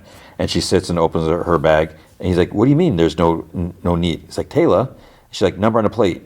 So he like looks. He's like, EC117VM. She enters on her laptop. Shows like a rental open ticket rented to Philip Gerard. Philip Gerard. Name sounds familiar. And Bogdan Valhovic. She's like, they're taking it to the UK, the Channel Tunnel. She's like, we're going to have to be on that train. And Edward's like, you're kidding. She's like, we need to steal it. He's like, steal it? What? Taylor, he killed a man with his bare hands. And he's like, you need to call it in. She's like, we can't do this ourselves. She's like, we'll have to go through security. So metal detectors, he won't be armed. He's like, that makes it incredibly simple then. She's like, he'll be vulnerable. 35 minutes underground, no moving. We just have to get him away from the vehicle. And Edward's like, Taylor, please, why are we not just calling Jane? And she's like, because we won't have time, okay? If we wait for the NSA, we're going to lose our chance. And the truck pulls away. She's like, come on. So Andrew and Jane are like on a river tour boat. And she's like, what are we doing here? And he's like, oh, I wanted you all to myself. And he's like, Bogdan, meathead from Nova whatever. He's like, that's our third party. And she's like, I assume he's just some modest rung on the ladder. And Andrew's like, well, now he's been spotted in Orleans. Of course he has. They've seen him. He's like, so who's he working for, Jane? Who's writing him? And she's like, I don't know yet, Andrew. And she's like, he's like, our friends on the sideline are getting concerned. And she just like shrugs. It's like, who's our friends on the sideline? Who's like, what's that mean? Like, who are they really working for? Who's controlling them? And then he's like, do you like Paris? So is he like threatening to have her like transferred or something like that? He's like, I could take it or leave it. And he's like, blah, blah, blah, stuff like that. Talks about couples, like when they first meet, the dance they do to pretend that there's something or not. He's like, and yet anyone knows that if you want a relationship to last, lies, not the best currency. And he's like, I think the same goes for colleagues. And she's like, did you rehearse this speech? He's like, all morning. You like it? He's like, what's going on with Taylor? Why'd she run? You promised me that we could trust her, and now we both know that that was a lie. And she's like, okay, I gave her one job, to keep Edward safe. You may not like it, but that's what she's doing. She's protecting him. He's like, BS. He's like, now, I'm going to be super clear here, okay? I don't give a single grain of poop about this girl or your personal feelings about her. You are compromised, and she is causing this agency problems, drawing attention to our little secret. Now, I get it. You got nothing real in your life outside this job. You've gone all in on your goddaughter, but she is now a ticking time bomb. And Jane's like, she knows what she's, and he's like, no. It's like, this is not just us talking. Axion are breathing down our neck. So who's this Axion group? They've mentioned them before, the code. It's like, what do they control? Because it's not the NSA, they're not the government. It's like a private funding company. And he's like, when you get into bed with private money, that's the whole ball game. You have no choice here. Edward Brooks is the most important person on the planet right now. So clean this mess up, Jane, or we are both in the bonfire. So on the Le Shuttle in Calais, France, they ride their bikes, the motorcycle onto the ferry train. Then Grayson gets up from the computer, goes to Jane's office, says that they tracked Bogdan Valhovic. He bought tickets to Le Shuttle. He's headed to the UK. And Jane says that Taylor will be on that train. Of course, she figured that out. So she wants eyes on there now, everything they've got. And she wants confirmation that Brooks is with her. So Taylor talks to a train employee, says, oh, it's our first time on a train, and we're a little nervous. The worker's like, oh, don't be, it's safe. And Taylor's like, well, I get claustrophobic. And the worker's like, that's fine, it's very common for, claustrophobia. And Taylor says that, what would happen if the train broke down and they were in a tunnel? So the worker shows her like a map that she has on her clipboard. She's like, there are actually 3 tunnels. 2 have trains running back and forth. The third is a service tunnel in the middle. They'd evacuate the passengers into that, and then they'd board the service train in the other tunnels. Taylor's like, how long would it take for the relief train to get here? Worker's like, 11 minutes. So Taylor walks up along the vehicles. She's walking towards the armored car. Somehow, she barely manages to avoid Bogdan from seeing her in the side mirror. And she because she had ducked behind a car. Edward is over by the motorcycle, pulls out his phone, unknown caller. He rejects it. Puts the phone in his pocket, gets another unknown call, rejects it. Then the third time, he stupidly answers it. And he's like, hello, and Edward Brooks? He's like, yeah. This is Jane Torres. He's like, yeah, I know who you are.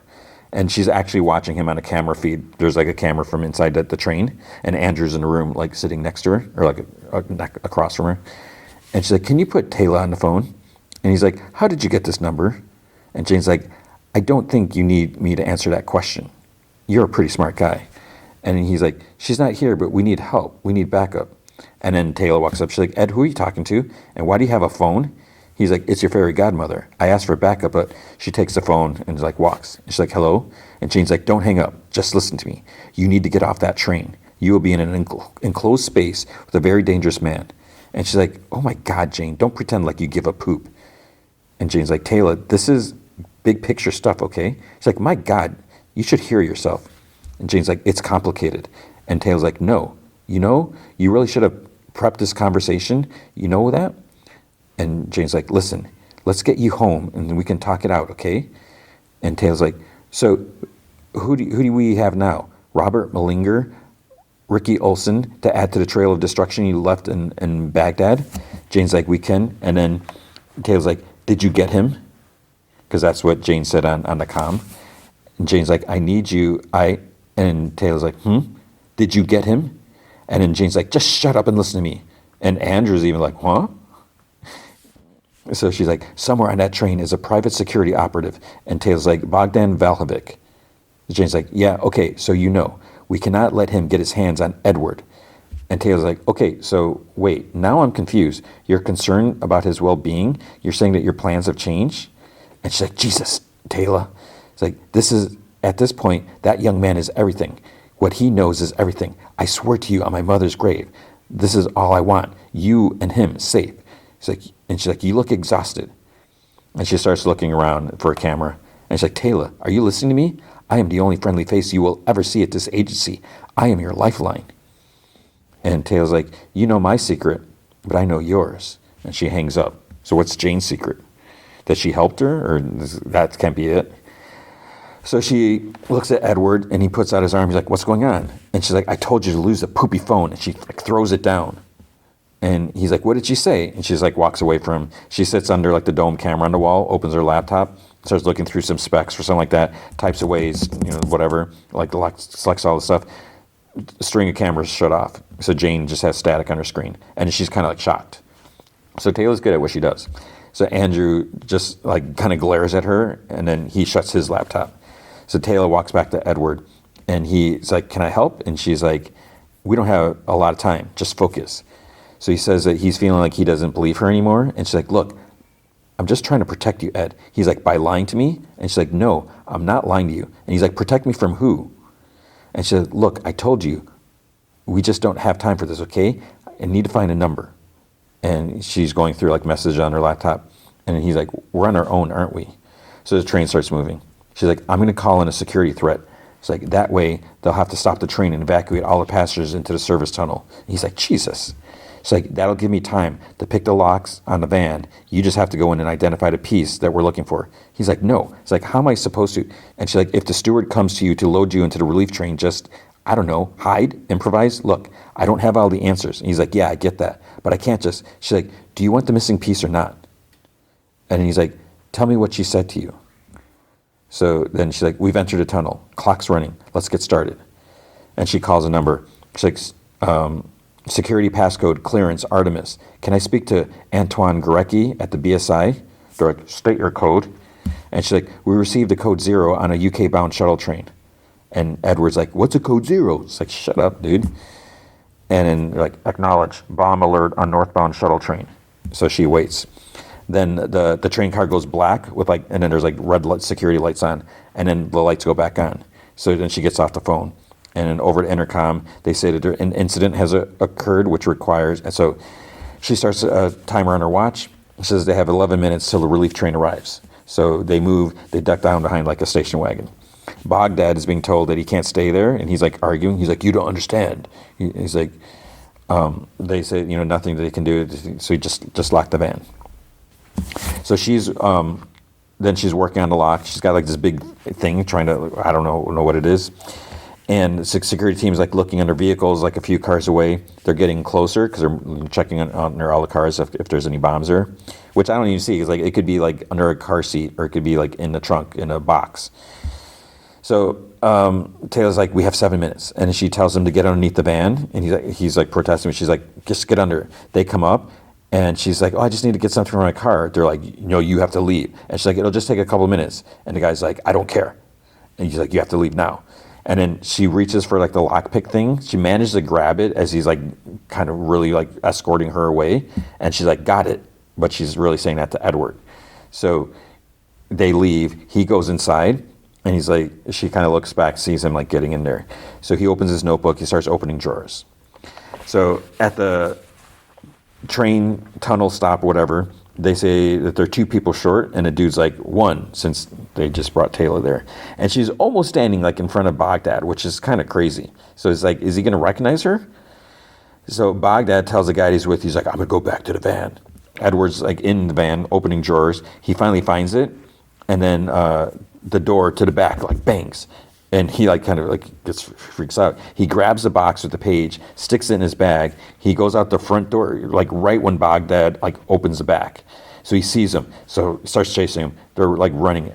Edward, like he like bangs and like knocks off a side mirror like in his arm. He's gonna definitely have a bruise. And then he's running down the tunnel, like 30 seconds till the door's sealed. And it's like 20 seconds. He's like running. He turns down some stairs. Baghdad kind of goes straight, but then sees him down below. So he turns. 10 seconds. They're running. 6, 5, 4, 3. And I'm moving my arms. And he like barges in, knocks down a couple people. But Baghdad makes it on 2. And so Taylor's like on her computer. She's trying to seal off the train car like with her laptop. And so then these like metal doors are like coming down. He barely makes it under, and then the metal door. Baghdad's on the other one, like just there's a little gap between there, and he can see them. There's a window. He's like furious. So Taylor gets on her phone. It's like security clearance, code Artemis. We have a situation. Alert security to meet us on the platform at Folkestone, carriage 8. Violent passenger out of control. It's like, I've just sent his stats. And he's like pounding on the window with something, like pick something up and like wrapped it. He's like trying to like bust a window. So Edward's like out of breath. And she's like, did you get it? He's like, got it. How long? And she's like, He's like, how long have you known that Jane couldn't be trusted? He's like, Baghdad, right? And she's like, yeah. And she's like, that guy who tried to kill me in the market? It's like, Ed, like that was arranged by your boss? And she's like, yes. He's like, and the NSA? And she's like, look, I don't know, okay? He's like, why didn't you tell me? And she's like, I needed time to work it all out, Ed. And he's like, how's that going for you? And she's like, no, I was just trying to protect you. He's like, protect me? You let me carry on just. And she's like, no, I tried to make sure that we were ahead just in case we found anything to use against him. She's like, Ed, I have crossed continents to keep you safe. He's like, safe? Me or you? She's like, you, everything for you. So I don't know. You can live your dreams, your destiny, whatever. He's like, I don't do destiny. And she's like, okay, doesn't do destiny. Got it. So what do you do again exactly? You create math so toxic it poisons every single thing in its path. He's like, oh, we're going to do this again, are we? She's like, yes, Ed, morality. Because cause and effect. Look around you. There is a trail full of destruction behind us. And I hate to be the one to tell you, but there's no neutral ground. Not for you, not for me. The last speck of innocence died with Safia, Robert Malinger, Ricky Olson. And he's like, wasn't my fault. That wasn't my fault. And she's like, that's what I'm talking about. It's that easy for you. You don't care. Intercom says they're approaching the terminal. He's like, it's just a work. It's just pure mathematics. And she's like, no, pure? Ed, it's a forest fire. It's a plague. It's a weapon. He's like, everything in the wrong hand is a weapon. And she's like, Jesus. He's like, every commercial flight, every power station. It's not what I create. It's what the world does to it. And it's like, oh my God, you are just so willfully blind that you don't even see it. It's like, this could break every lock in the world, Ed. A world without privacy. No secrets. He's like, secrets? Secrets? Yeah, coming from the woman who killed her boyfriend, then ran away to the NSA so they could cover it all up. It's not like running away to the circus, Taylor. So, I mean, this is where I kind of lost some respect for him. This is like just so annoying. He's like, you are the moral coward here, not me. I mean, no wonder you're scared. Look at you. You're pooping yourself. So he doesn't care. Like, okay, he's like, well, what's wrong with secrets then? Okay, so let's let nuclear codes be out there so anyone can access it and blow up the world. Yeah, that's fine. She's like, yeah, okay, I'm scared. I'm scared, and I killed someone I loved, but I have to live with that for the rest of my life. But you create this stuff in your head, and the rest of the world has to live with it. And he's like, so he doesn't know, and he doesn't have anything else to say. He's like, don't follow me. And he starts walking towards the exit. She's like, Ed, you're not safe. She's like, God, Ed, nothing in this world is pure. And he's like, walks, and he looks back at her, keeps walking.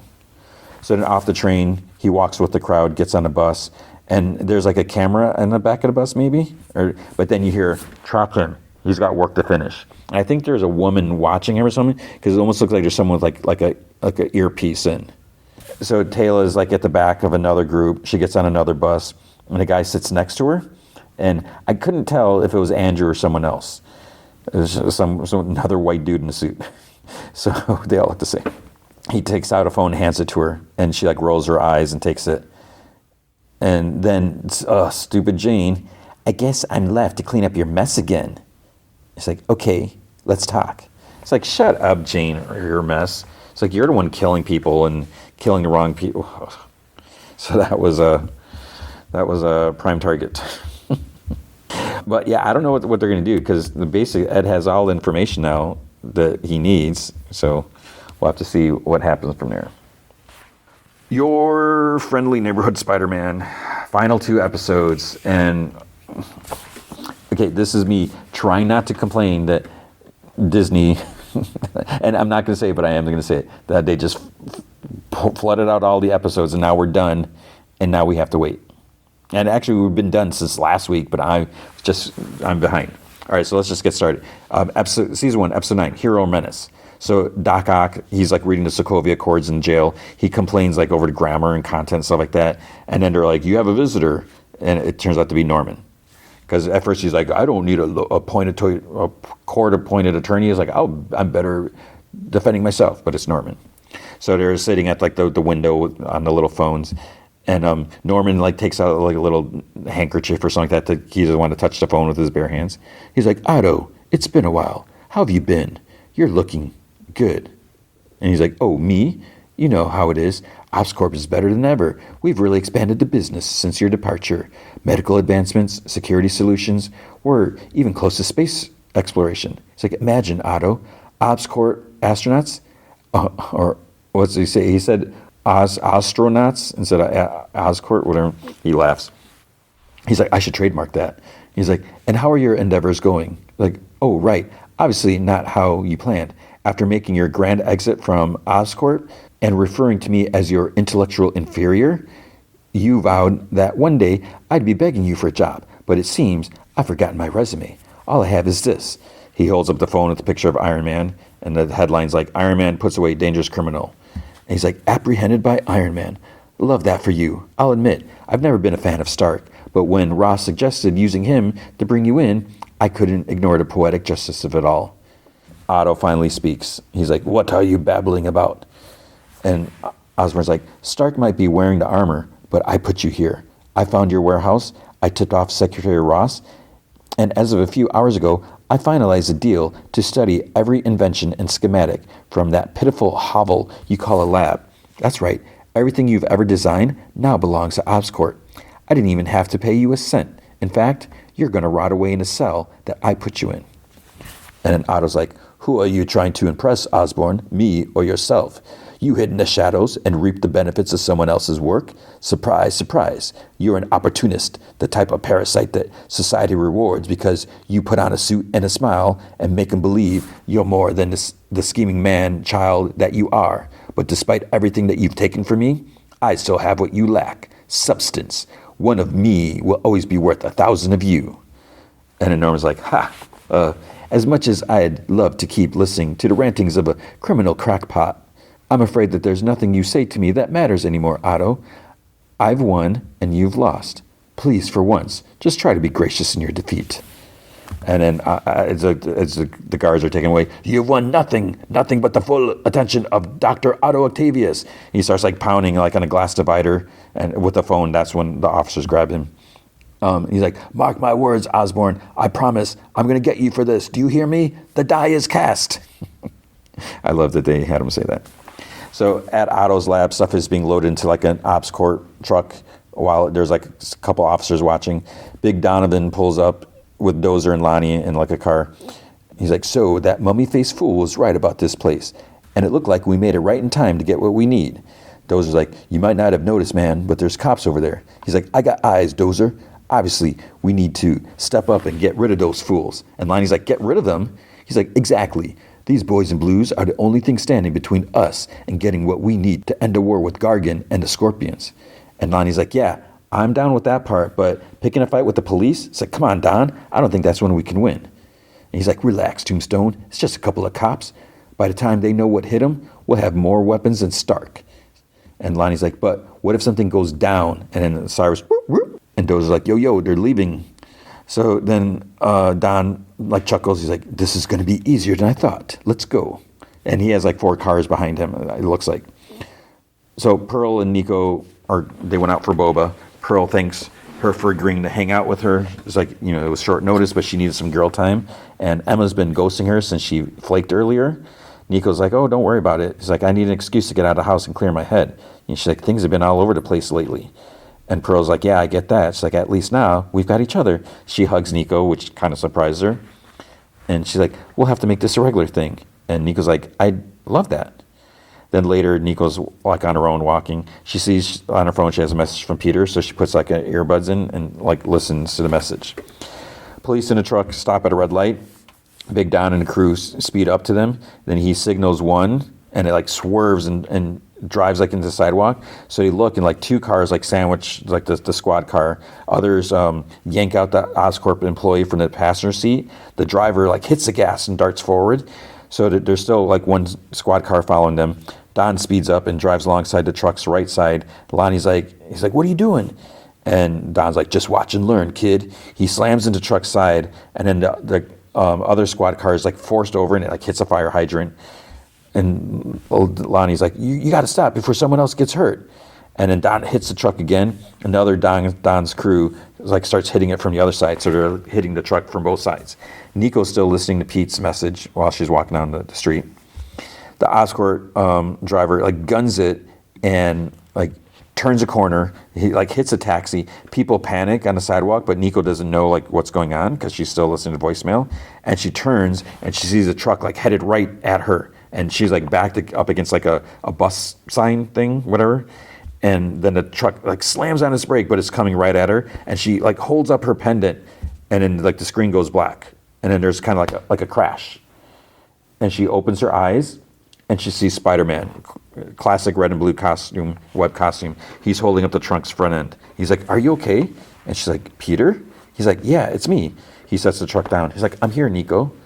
So then Big Don pulls up and gets out. He's like, "We don't got a lot of time, y'all." He's like, "Get that truck open and start loading that stuff now." He's like, "Tombstone, what's the matter with you?" He's like, "Get your damn head in the game." He's like, right. Spider-Man says, Nico, he's like, "I'm glad you're all right." It's like, "I'm going to have Harry get you someplace safe." And he's like trying, and she's like, "I can't believe you just stopped that truck." And then Spider-Man's like, "Sorry, Nico." He's like, "Give me 1 second." He's like, "Harry?" He's like, "Crap, the comms aren't set up in the suit yet." He's like, "Okay, Nico, things are about to go down. It's dangerous here." He's like, "Let's get you somewhere safe. Hold on to me tight." And then he swings around a corner, and she's like screams. Dozer is using a blowtorch to burn like the lock on the back of the truck. One of the crew goes to open it, but then Spidey webs him up to like a lamppost. He's like, "Guys, I know getting paid in pizza to help someone move never feels like enough, but this feels like an overreaction." So they charge at Spider-Man. He leaps up to avoid them. He's like webs two of them together. It's like thwip, thwip, thwip.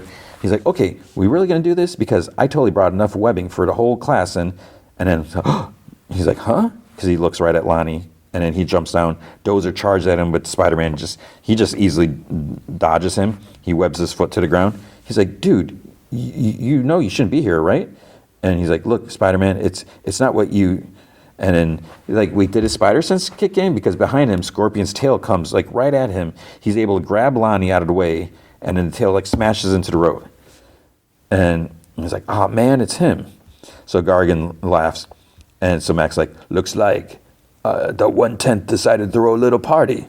So he's followed by his gang. Carmilla's like, "Pretty lousy turnout. There's only a 10th left of the 1/10. And Gargan's like, "True, but we brought more than enough to make up for it." He's like, "Look, Carmilla, they got a clown." I think he pointed to Don. He's like, "They even brought a couple of my favorite piñatas." And he points to Spider-Man and Lonnie. He's like, "Let's crack them open." Don raises his arm. 1/10, let's do this. So they charge at each other, just swinging. Spidey just like stands watching, looking at like Gargan. He's swatting people like away with his tail. And we get a glimpse of like Peter, like through the mask. He's like breathing heavily. He's like, "You're okay, you're okay." So he's like freaking out because Scorpion almost killed him. So Gargan uses his tail to launch himself up, and he tackles Big Don. And he's like, "Gargan, you crazy mother." And Gargan like headbutts him. So he's got like a full helmet on. And then Don's nose is like bleeding. And Mac's like, you lost your respect, your turf, and now you're about to lose your life." So the tail comes like inches away from like Don's face. So Don's like, I quit, okay? Mac's like, "Too late. You're already dead." So the tip of the tail comes down at Don's face, but Spider-Man webs it and pulls it to the side. He's like, "Don't count me out just yet, Scorpion." So he pulls Gargan back. He's like, "This time I'm ready for you." He's like, "Couldn't wait your turn, Aranya?" And it's to Don. He's like, "Don't worry, I'll make this quick." So he like fights, swings, gets webbed to the face. Lonnie goes to Don to help him up. He's like, "Don, we got to do something. The Scorpions are destroying our guys, and I don't know how long Spider-Man can distract that lunatic." He's like, yeah." And he's like, "So what are we going to do?" He's like, "Our guys are dying out there." So Don sees Spider-Man and Gargan fight him. He's like, "I'm getting the hell out of here." And Lonnie's like, "Don, wait, what? Don." And he gets in the car and he like peels away. He's like, "Are you serious?" Then he sees like the 1/10 getting pounded, and he yells out, he's like, "Dozer, the truck." So right when he gets to the truck, Carmilla's standing there. And she's like, "Going someplace, kid?" So Lonnie's like, "Let's do this." She's like, "I know, that's why it's so fun." And she pops out two switchblades. She charges. She's like, or he's like dodging back as she's like slashes and like kicks at him, but then he like falls back, and she's like, impressive. But she's about to like jump in, lay into him now. She's still got two blades. Then Dozer dives at her, like tackles her, and then the blades like fall out of her hands. And as Dozer's like, he tells Lonnie, he's like, I got her. So he tells him, like, go to the truck. So he opens up, goes inside. He's like looking around. There's all these boxes. He's like, there's got to be something good in here. As he's looking at the boxes, he kind of knocks over this briefcase. It opens up. There's this canister. It says DIOX-3. And as it hit the ground, or it hits, not the ground, but the bottom of the truck, some gas starts like leaking out. And he's like looking at all his boxes, trying to find something. And then he coughs. The gas overtakes him. He doesn't realize it. He like collapses. He's like wheezing and he's choking, and his heart's like. Spider-Man and Gargan continue fighting. Then the truck opens. Spider-Man sees Lonnie like there, and he like falls out. He calls at him. He tries to going to him, but he has to dodge Gargan's tail. He's like, "Where do you think you're going?" So he jabs his tail, but Spider-Man ducks. It hits a lamppost, and Gargan gets electrocuted. He falls back. So I guess that's it, right? And so Spider-Man swings over to Lonnie. He's like, Lonnie, come on. He's like, you got to wake up, man, please. His eyes start to open. His vision's blurry. So Spider-Man sits him up. And he's like, Spider-Man? He's like, you're okay. Oh, man. And then Gargan's tail wraps around Spider-Man's neck, so he's not out. He gets slammed against the building. He's like, a spider should never take his eyes off a scorpion unless it's got a death wish. So he grabs or like bends his fingers. I don't know what he's trying to do. And Spider-Man's like, ah. He's like, I told you last time if I saw you again, I'd finish you for good. So Lonnie's like standing with like, he has an electro staff now, like a big staff, just like with energy coming out of it. He's like, hey, drop him. Scorpion laughs like, if you insist, slams him against the Oscorp truck. The tail shoots forward at Lonnie. He swings the staff, but then the scene changes to like a city view, and there's like a loud bang that echoes like birds fly. Then we get a close-up of Gargan's eyes as he laughs, and we see like the staff drop to the street. The tip of the tail is on like Lonnie's chest, but he's like holding it back. And then it's almost like the tip breaks, and he's like, what the? And Spider-Man's like, how? And Lonnie's like looking at the busted tail and like pushes it back with a smile. He's like, my turn. So obviously the gas gave him strength. So he pulls Gargan forward and like punches him, and then he flies back and like bounces down the street. So Lonnie smiles and looks at his fist. He's like, and Spider-Man's like, could you always do that? And he's like, nah. It's like, this is definitely new. So he helps Spidey up. Max starts getting up. He's like, enough. He's like, I'm done playing around. So he's not out again. He's like, I'm going to kill both of you. Spider-Man's like, normally I tell you to start running, but after seeing what you just did, I can honestly use the help. And he's like, don't worry. I got your back, Spider-Man. So Gargan charges. He swings the tail. They like jump and dodge. There's lots of like tag team, helping each other, fighting together, setting each other up for the other to get a hit. Then finally, like, both of them, they both like punch him like at the same time. So he falls back for good. But then the tail keeps moving, of course. Extends really, like, it looks like this thing is really long, longer than it usually does. Slices like a cable of steel girders that's conveniently hanging like right above them. Girders and like bricks and stuff fall. Lonnie heroically shoves Spider-Man out of the way. He gets buried. And so there's like girders and concrete, whatever. Spider-Man like tries digging him out, calling Lonnie. Gargan's tail like slams down again. He's like barely standing, but he's still 100% annoying. He's like, oh, what's wrong? Your little friend gets squished? He like laughs. Spidey like kind of bows his head a little. He thinks Norman's like, you're holding yourself back. And Spider-Man, like his fists clench. He's like, he shoots out two webs because he's going to slingshot himself. He's like, why can't you just stay down? She goes up, his knee, connects with Gargan's chin. So Gargan, he's like on one knee now. He's like, you can't stop me. He's like, I'm going to peel that mask off your bloody face and then find everyone you care about and rip them apart. So he punches, swings down his tail, but Spidey like ducks under both.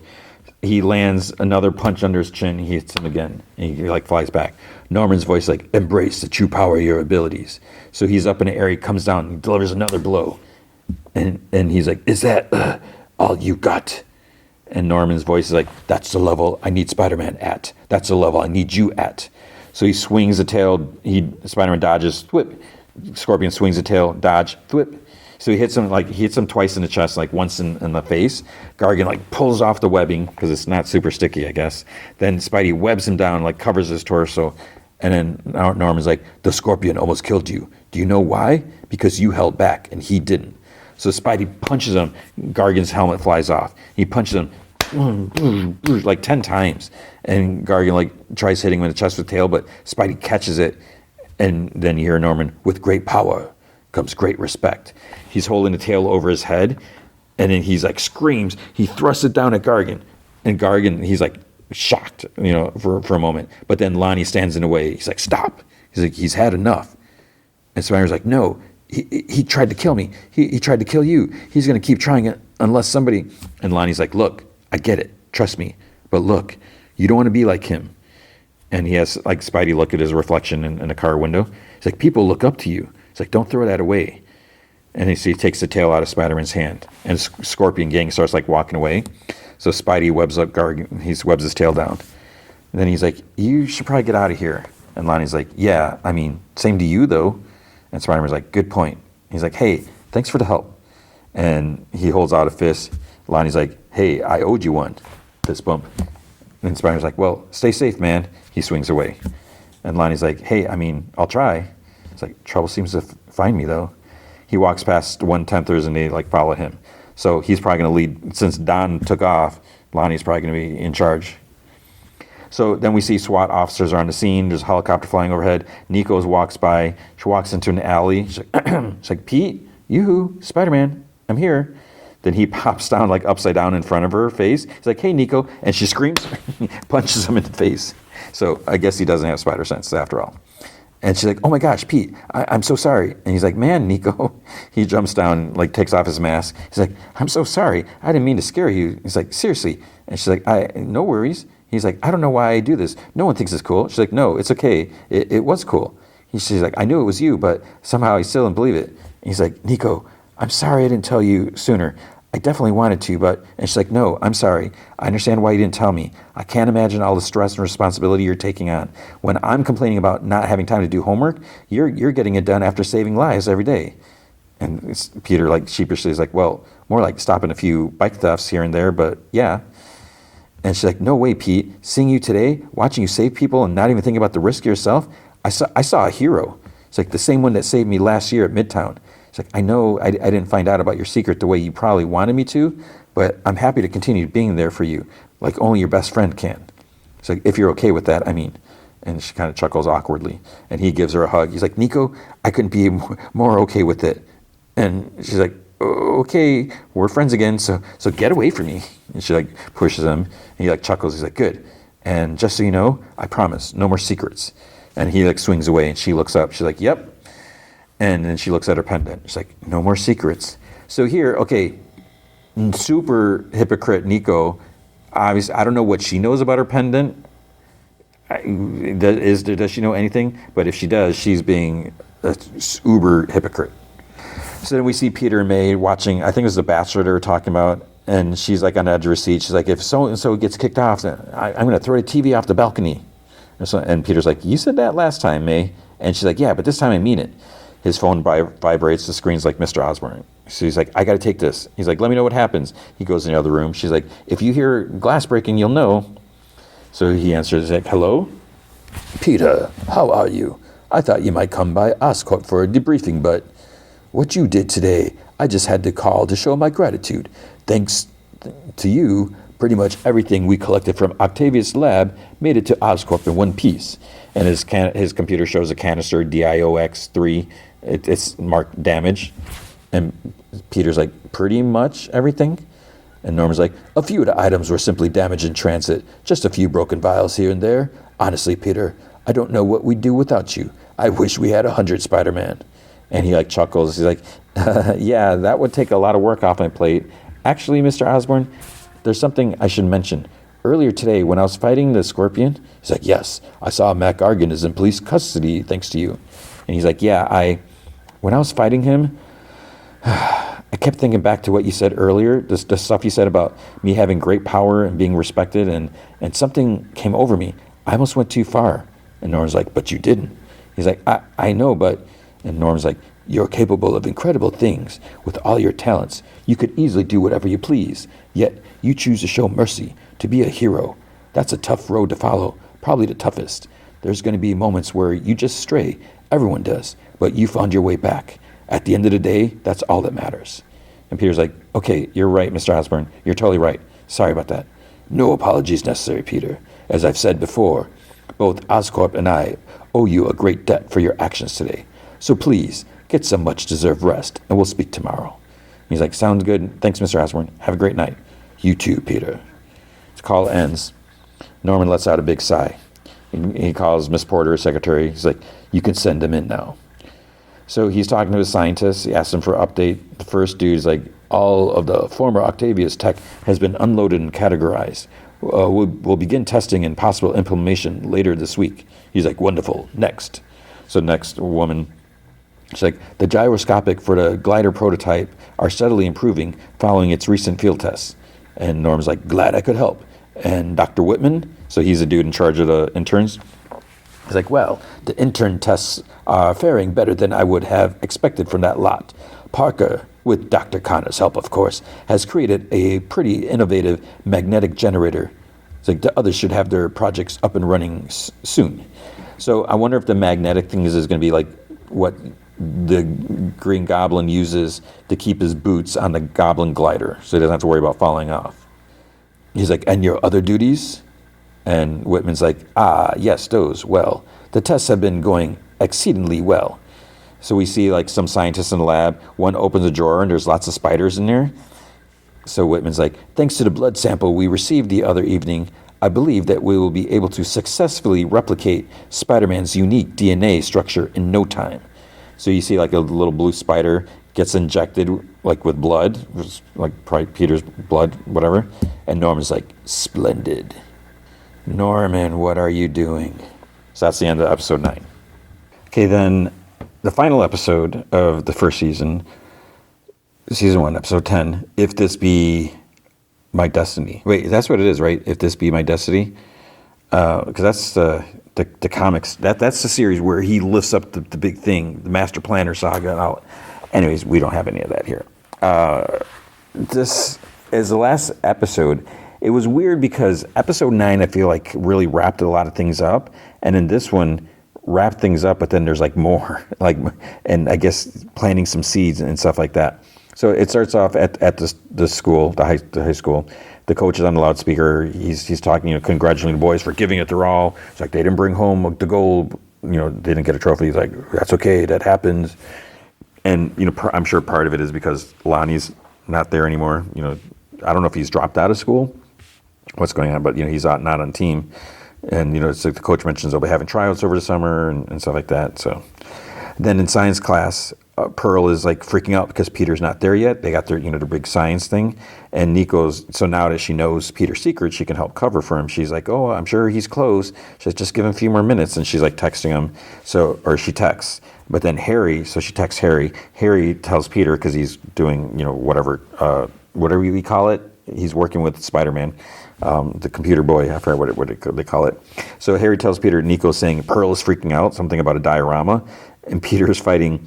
There's like this green-haired woman with like a metal pipe, and he's like, I know, I'm bringing it right after this. And Harry's like, okay, but wrap it up. He's like, I don't think you have a lot of time. And then this dude with a metal pipe comes at him because he webbed up the lady, and he webbed her down. And Spider-Man's like, I'm working on it. And Harry's like, maybe you should cut back on the Spider-Manning before school. Then there's a third guy. So Spider-Man's like, well, I don't control when people's cars get stolen, Harry. So the science teacher, he says that the model presentations will factor into heavily in their final grades. And he's like, who should go first? He's like looking at his class roster and he sees like Peter and Pearl's names. But then Nico raises her hand and she's like, me. And he's like, Nico. She's like, usually I have to wake you up when it's time to give a presentation. And she's like, good one. So I guess I must have had too much coffee this morning because I got energy to burn. She grabs the arm of the kid sitting next to her and he's like, it must be her lap partner. And he's like, surprised, whatever. Peter returns the keys to the owner of a car that was stolen. he says that, he chased it to a chop shop, and the guy who's like holding his diorama, he's holding his box, he starts shaking it. It's like, what is this? And he's like, no, no, no, no. And it's like, dude, you don't just shake someone's box. But it's like kind of stained in that, and that's supposed to be his big science thing. So he takes it, he says he's got to run, and he like swings away. Nico wraps up her presentation. One student yawns. The teacher's like, okay, that was long. And he's like, thank you. He's like, now let's move on. So Pearl, Emma, and Peter. So Emma's just sitting there on her phone, because so she's the one oblivious to everything going on. She's the one that ditched them when they're supposed to be working on it. So they go to the front of the class, and then Pearl starts talking, and you hear, wait, don't start yet. Peter like slams on a dirty box, and he trips over a chair, and he's like on the floor. Pearl opens the box, and there's like a gear inside with like some, molecules labeled, and then like the top of the box kind of cracks and it breaks a little bit, and then the gear is a little loose, and she whispers to Peter, she's like, what happened to it? He's like panting. He's like, it's like a funny story, and the teacher's like, we're waiting. And then Emma, so she's always on her phone. She starts reading from her phone. Iron oxidation is a progressive process that results in flaky brown layer. And she continues going on about, she talked about coins from the Han Dynasty back in 1800, mentions her grandma still uses the same iron skillet, all this stuff like that. And Peter's like, rust. And if you have any more questions, please consult our diorama. And then Emma's like, and follow me, because she wants people to follow her. And she holds up her phone and like takes a selfie. And Mr. Taylor's like, top-notch work, y'all. He's like, well, we'll have to call it an A- since your model's a bit lacking. And then the gear falls off the display. So then Peter like picks it up, and they return their seats. And Pearl tells him like, you cut it close. And she's like, don't scare me like that again, Peter. And he's like, yeah, sorry. Wait. He's like, you just call me Peter. And Pearl just kind of chuckles. So at first I was like, well, what does that mean? Because she always calls him PD. So does this mean, she doesn't think of him as a little kid anymore? So he sits next to Nico, and he's like, thanks for buying me time. And she's like, of course. She's like, you going to be able to live with the fact that you got an A- on a science project? And he chuckles. He's like, well, grades aren't everything. At Oscorp, Amadeus, like on his phone, he shows that he has a 5.0 GPA. He's like, boom. He's like, this is what peak academic performance looks like. He's like, I'm a freshman, and they're already declaring me an omega cum laude. And Peter's like, that sounds like he made it up. And he's like, don't be jealous just because you have nothing to flex about, Peter. And then he sees on the TV, and there's like a little lounge area. There's a news report about Spider-Man solving a number of automobile theft. And Peter's like, you're right. I'm nobody special. And Asha's like, hey, don't say that, Peter. It's like, we're all special. Norman walks in with Dr. Connors.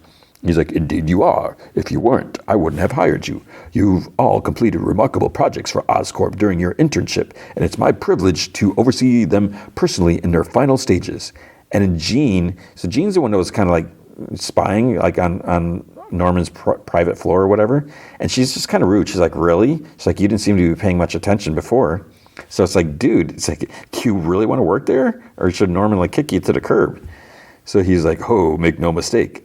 I was, Jean, but you were all under enough pressure without me adding to it. Now follow me, everyone. And Connor says that she's like, I thought we were set up on this floor.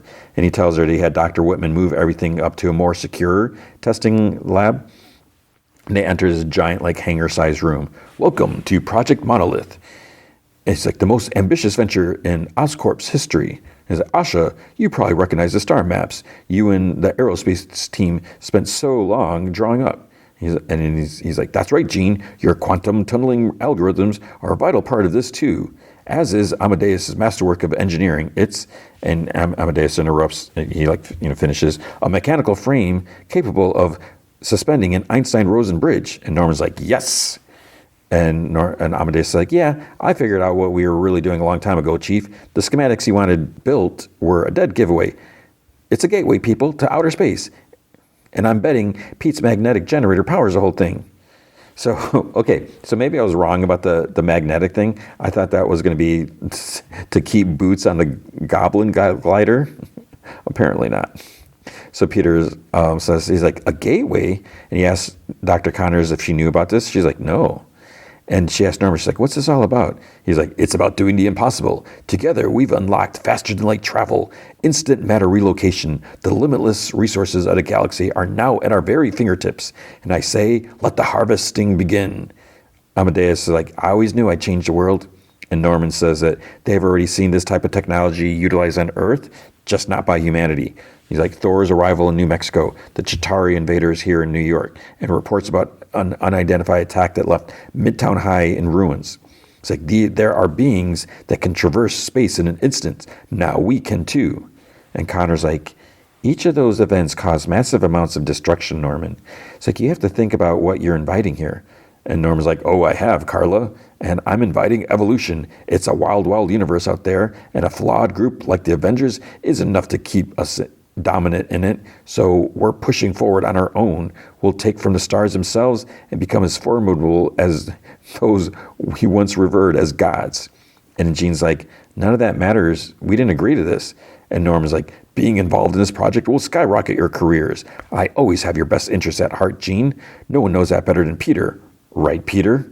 So it's like, okay, way to kind of throw him under the bus. And he's like, Mr. Osborn, And then Norman's like, show them, Dr. Whitman. Punch in some stellar coordinates from a quiet quadrant. Asha starts protesting. She's like, I haven't, vetted those coordinates. And Whitman's like, oh, relax. It's a barren void, kid. So portal opens up. It's kind of like Doctor Strange style with like the kind of like the flickering, sparks or whatever around. Norman's like, aren't you all amazed? I mean, look at what we've been able to accomplish. And then Whitman's like, Mr. Osborn, I haven't done anything yet. Then Doctor Strange comes out of the portal. So it actually is a Doctor Strange portal. And he's like, Norman Osborn, I am Dr. Stephen Strange, and your experiment must not continue. You are opening the door to the cosmos, and you cannot even comprehend the unimaginable horrors that lie beyond it. On behalf of the sorcerers of the world, I'm putting an end to this. And then Norman chuckles. He's like, the sorcerers? Is that a new group of superhuman lunatics I'm supposed to be aware of? And then Peter's like, it's you. You're the guy from Midtown. And he's like, Greenwich Village, actually. And Norman's like, wait, you're saying he's the one who leveled the school? It was you. You destroyed Midtown High. You're the one creating disasters, not me. So it's like, oh my Lord, are you serious, Norman? Norman's like really like pushing things here. And Strange is like, what are you even talking about? I was never there. And then Norman's like, there's an eyewitness who says otherwise. Or maybe you don't remember all the collateral damage you've caused. So see, now he's just like grasping at straws. And Strange is like, excuse me? And Norman's like, I will not. You guys with your powers floating above us as if you're better, not realizing the problems you're making for us to clean. But isn't that what he's doing? Like having an office like high above the rest of the city so he can like, tower over everyone. But he's like, the lives are changing with the people you hurt, the destruction you cause, the schools you destroy. And Strange is like, you're delusional. It's like, this isn't 21 Jump Street. I'm not going undercover in schools and blowing them up. He's like, come on. It's like, the only threat here is that thing. And Norman's like, no, it's you. I don't know many sane people who call themselves sorcerers. He's like, security, handle him.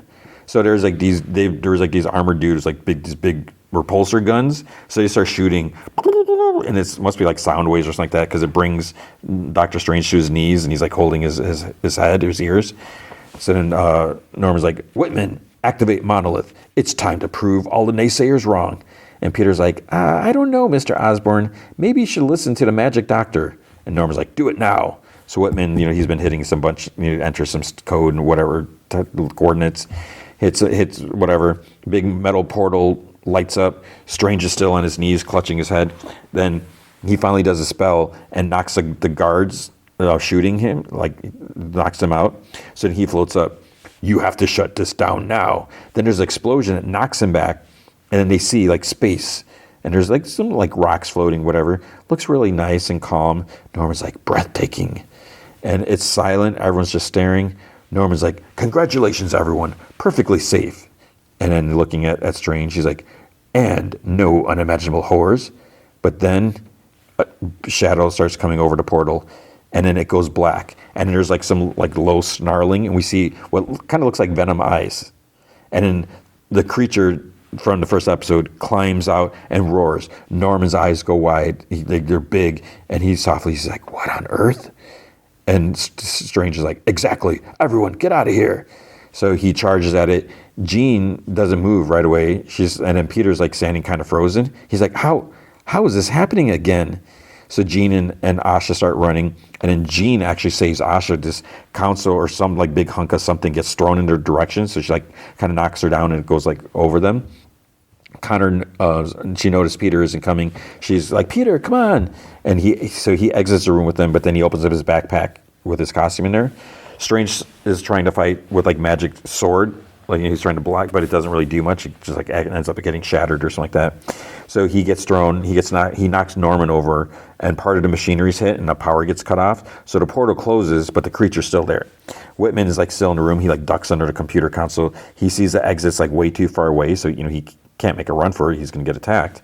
So he figures he might be safe there, but then nope. The creature lifts the whole like section, so, like throws it, roars at him as he's like screams out. So he's about to get like clawed or grabbed by the creature's big hands.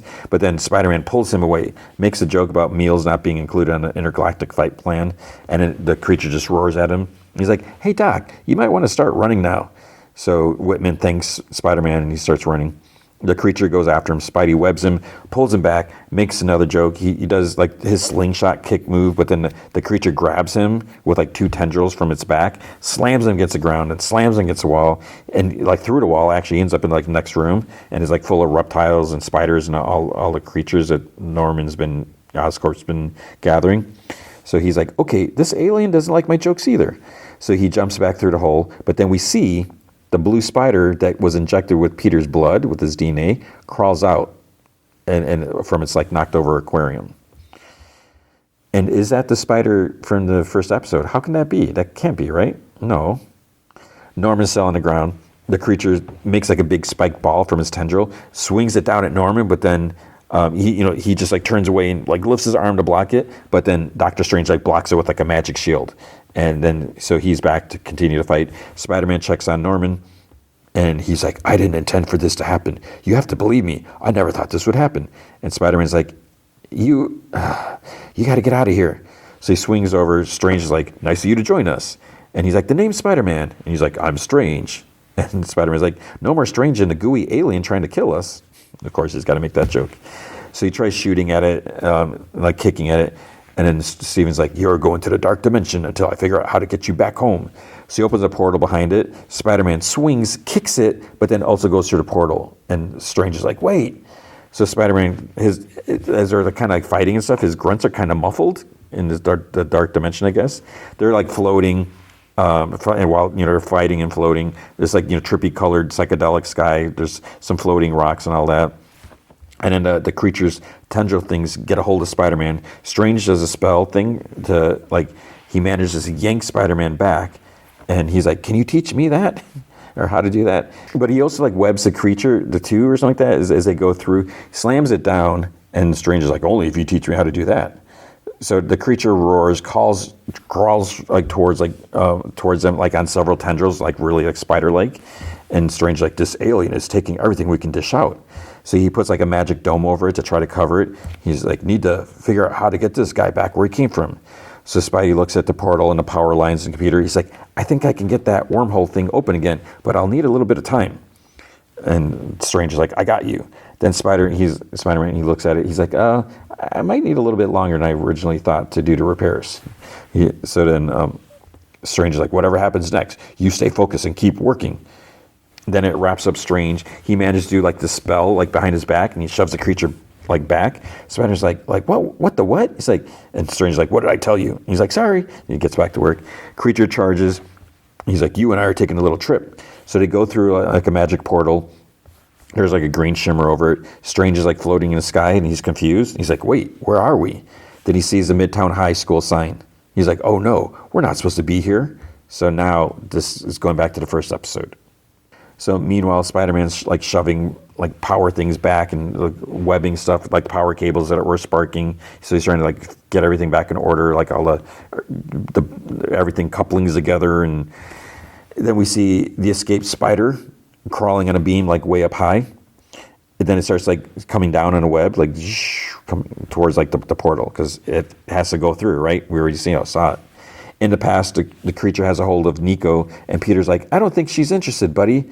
And then he's like, I was going to say pick on someone your own size, but you're actually, gulp, a lot bigger up close. It roars at him. Strange wraps in some magic binding. He's like, good save, kid. And he floats up with the creature, and then the spider falls through the portal. It lands on Peter's like back, goes on his neck. He's talking to Nico, and then chomp, it bites him. Strange and the creature come up through the magic portal, and Spider-Man's like, Strange, I got the battery working. But then it stops, and he kicks it. I got the battery working again. And I don't know if that meant he got it working from before or just because it stopped and he kicked it or whatever. Strange is like, just in the nick of time. So the Oscorp portal opens, the creature roars, and he's like, Strange, we got a problem. So there's a bunch of creatures on the other side of the portal, like more of these things. He's like, switch. So Strange puts like a big magic shield over the portal. Spider-Man faces a creature. He grabs this big like computer console or whatever, tries smashing on him. Spider-Man webs and yanks it out of his hand, swings it around, smashes on the creature. It just snarls at him, so it doesn't do any damage. Then it leaps at him. It's like trying to slash him. He's dodging. He's making more jokes. He slides like underneath it, like through its legs, webbing as he goes, and he pulls and he knocks it down, webs it up, swings it at the portal. Strange drops his shield, and then it's like back through. It breaks the webbing through there. It's charging to jump back through the portal. And Spider-Man's like, Strange! And he's like, on it. He blocks again with like a big shield. He struggles to keep it back. Spider-Man's like, I'm going to bring the whole portal down. So he's like webbing different parts of it. And he's, so he's got like all these different strands. He's like starting to pull. And Strange is like, I can't hold it back forever, kid. He's like, I almost got it. He's like trying to just yank everything just to tear it apart. And Strange is like, if you're waiting for your moment, it's now. So he struggles, pulls the portal, and then it closes. But a tiny bit of alien goo comes through before the portal shuts down completely. So we're probably going to get the Venom saga, right? So they sit there, they're trying to catch their breath, and Spider-Man's like, so you do this type of thing often? And he's like, it's becoming more and more common. So there's a news report. In other news, Oscorp is seemingly in hot water following a disastrous test gone awry. Although a spokesperson for the company has told us that the tests went as planned. We have heard word that a few employees involved, and click. So May mutes the TV as Peter and Nico are watching. And she's like, all right, I have had enough of Oscorp for right now. And she's like, oh, Harry, I'm so sorry. He was actually there the whole time. We just see like his elbow because he's like behind, or he's sitting at a table behind May. And Harry's like, oh no, he's like, trust me, I understand. So he's like on his phone. There's a bunch of like Norman memes on his timeline, and then May's like, "Well, I'm going to go out and run a few last minute errands." And Nico's like, "So when May's gone, so she's like, so I guess your internship is over." And Peter's like, "The one where he unknowingly opened a portal to the same alien that destroyed our school, yeah," and or something like that. And then she's like, so what does that mean for your whole Spider-Man thing? And Harry's like, that's a good question. I mean, I'm sure my dad still wants to help you, Peter. It's just a matter of if you want his help. And I can't say I'd blame you if you don't. And Peter's like, I don't know. The internship was awesome. You're getting to work with Dr. Connors, getting to innovate with Asha, Jean, even Cho. And Mr. Osborn helped me become a hero that everyone knows and loves, mostly. But all the secrets and lies, he sets on his Oscorp ID. He's like, I don't know if I can fully trust Oscorp again or Mr. Osborn. And Harry's like, honestly, you guys would have been better off if my dad had just given you a place to do your own thing, without him and the other adults, pulling the strings. If it were up to me, I'd just sit back and let you all be geniuses. And Nico's like, then why don't you? And Peter and Harry are both like, what? She's like, why don't you create a company to do just what you said? You can, hire young, hungry geniuses like Peter and his friend turns, give them the tools they need to do good without the fear of being exploited. And Peter's like, Nico, that's a great idea, but Harry can't just start a company. And he's like, no, I could. And Peter's like, you could? He's like, I mean, I think I could. No, I totally could. I've got investments and connections to pull this off. Nico, you're a genius. And she's like, obviously. So Peter's like, don't look now, but I think you might have a flair for big business after all. And she turns to Peter to say something, she has no idea. And she's like, oh, I think I'm going to be sick, because she doesn't want anything to do with business. Doctor Strange is like floating over Midtown to rebuild. Spider-Man swings by, and he's like, something told me I'd find you here. You time traveled, didn't you? He's like, yes. And you don't need to be a master of mystic arts to know what happened here was a mistake that could have should have been prevented. Spider-Man's like, luckily, no one got seriously hurt today, or back then. And Stranger's like, that we're aware of. But who knows how many lives were altered by me and that thing going back and causing this? Spider-Man's like, well, for starters, mine was. He's like, I was there that day you showed up.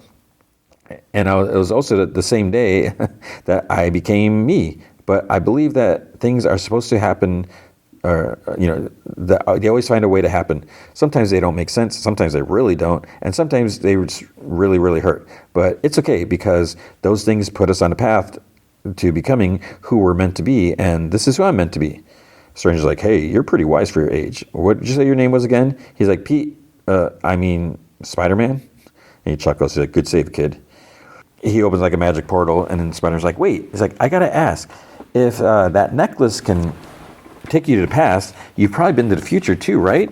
Could you tell me what to expect? I want to make sure I'm ready for whatever comes next. And Stranger's like, even if I knew, I wouldn't be able to tell you, but something tells me you're ready. So he goes through the portal closes, but we see Uatu, the Watcher, like in the sky. It's like, that's interesting. I mean, no mention, nothing, like no acknowledgement. That's just, he's just there.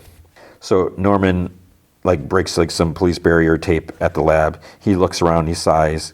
He turns to leave, but then he hears some squelching. He shines his light. He's like, what?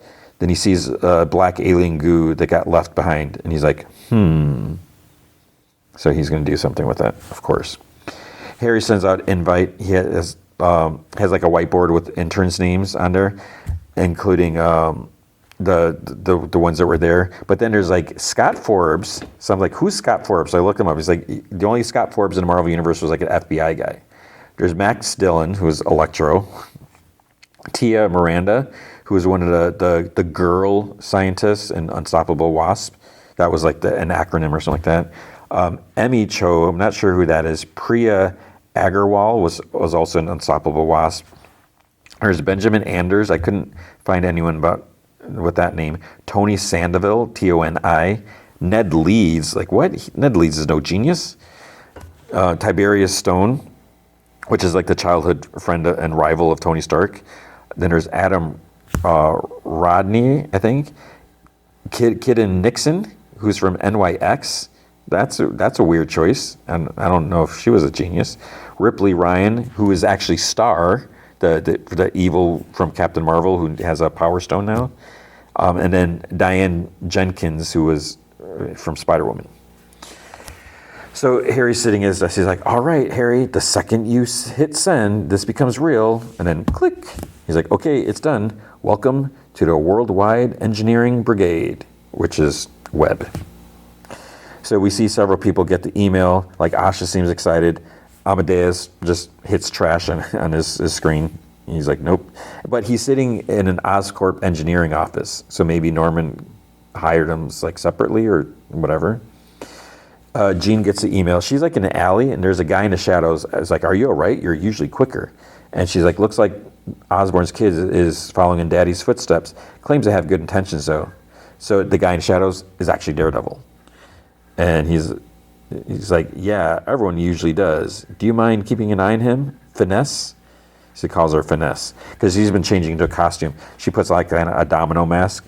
And she's like, sure, I already infiltrated one company to spy on an Osborn for you. Why not do it again? Daredevil's like, and they say sarcasm isn't a superpower. And then they start running across rooftops. So Finesse? At first I was like Jean. I was like, is this supposed to be Jean the Wolf? But it wasn't.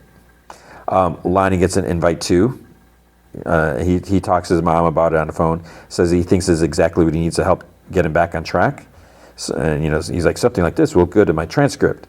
So he's holding a brick and he crushes it. But then we notice his fingertips are white. So that gas is he's going to be all white like Tombstone is in the comics. So he's like, yeah, I know. At the very least, community college. He's like, yeah, I promise. And then Dozer and another dude drive up. Lonnie's like, okay, I'll be home in a few hours. He's like, I want to get in a few more, some more studying in before the GED test. He's like, okay, I love you too. And then Dozer's like, well, look who it is. Lonnie laughs. He's like, man, took you long enough? And Dozer's like, yeah, I'm sorry, Tombstone. We ran into some cops and had to lose him. The guy driving the car gets out, lets Lonnie drive. He gets in the back seat. So then Dozer's like, so boss, where are we heading? And Lonnie's like, well, I've got a few ideas on how to turn things around. But first things first, I think it's time to find a 1/10, a new spot. He like peels out, drives a little bit, but then stops. And then the car goes again. And we see he threw his Letterman jacket in a trash can. Nico's in a room, and she has several candles lit. She puts her necklace like on this, there's like a drawing of like an eye inside of a sun, like surrounded by like moons or whatever. There's like a spell book open. She reads from the book in Latin. So she's like, spirit of the one I hold dear, return to the land of the living. The pendant glows and then it starts moving. Light energy floats up. And she's not at all surprised to see this. So she must be doing this before. And then she's like, it's so good to see you again, Mom. And here she said to Peter, no more secrets. In Otto's cell, he's putting up several pieces of like a paper on the wall, and there's like drawings. They all make like his metal tentacles. And the shot where we see is from his back. He's looking forward, but it looks like he actually has tentacles. May is at the police station, and then she's sitting in a chair. An officer like comes and get her. So she's visiting someone, and she sits behind the glass thing. We see the guy on the other side in like orange jumpsuit. He picks up the phone. We don't see who he is, and the closed captions just says "man." He's like, I gotta say, I didn't expect you to come, but you look as lovely as ever. You doing well? And May's like, yeah, as well as can be expected. And the man's like, He's like, I hear you, but yeah, I know you're not here for a small talk. He puts on a Polaroid of Peter as a kid. And at first I was like, is that May and Ben when they're younger? I was like, no, the hair is like black. So it's like Peter and his parents. So the guy's like, let's get down to brass tacks. So May, the camera starts panning up. And again, we see the prisoner's like orange jumpsuit. We see his name. It says Parker, R. He's like, how's my son doing? Richard Parker is alive. And he's in jail. What? And Peter, I don't know if Peter knows about that. Does he think he's dead or does he know? So people are like out in the streets, they're pointing as Spider-Man swings by, and woo! Then on a rooftop, here, all right, Parker, you heard the magical wizard. Whatever comes next, you can handle it. He's like swings around. Even if I can't, I'll figure it out. After all, I'm Spider-Man. And that is the end of season 1. So it was good stuff, and the first episode I'm like, yeah, this is good, and this is I like the designs, but yeah, it really picks up. So this was great. So you should be watching it. So that was your friendly neighborhood Spider-Man. Okay, now Cobra Kai. So as I mentioned in the beginning, I forgot to mention. I should have mentioned at the beginning. There's gonna be no Harley Quinn this week. I just didn't get to it. I'm just like, Like I said, if you're enjoying it, and even if I'm not being rude about it, because I do like the show, I just get annoyed by a lot of things. And if you really like it, I can only imagine it must be super annoying if I'm just complaining about it. So, but maybe we'll see if I catch up, or maybe next week or following. I don't know. No promises. But with Cobra Kai, season 6, episode 13, Skeletons. So we're just going to cover one episode this week. And like I said, it was a big episode. We're in the final stretch. So announcers talking about, we see like it's like on the TV, the world's most elite karate tournament. It's almost here. The Sekai Takai, best under 18 martial artists from across the globe competing for the title world champion. So then, like the first, it's like Samantha Russo versus Tori Nichols. Winner advances to the girls' final, where she'll face the Iron Dragon superstar Zara Malik. On the boys' side, it's Robbie Keane versus the Iron Dragons Axel something, I don't know. It all starts today. Live pre-fight coverage so okay.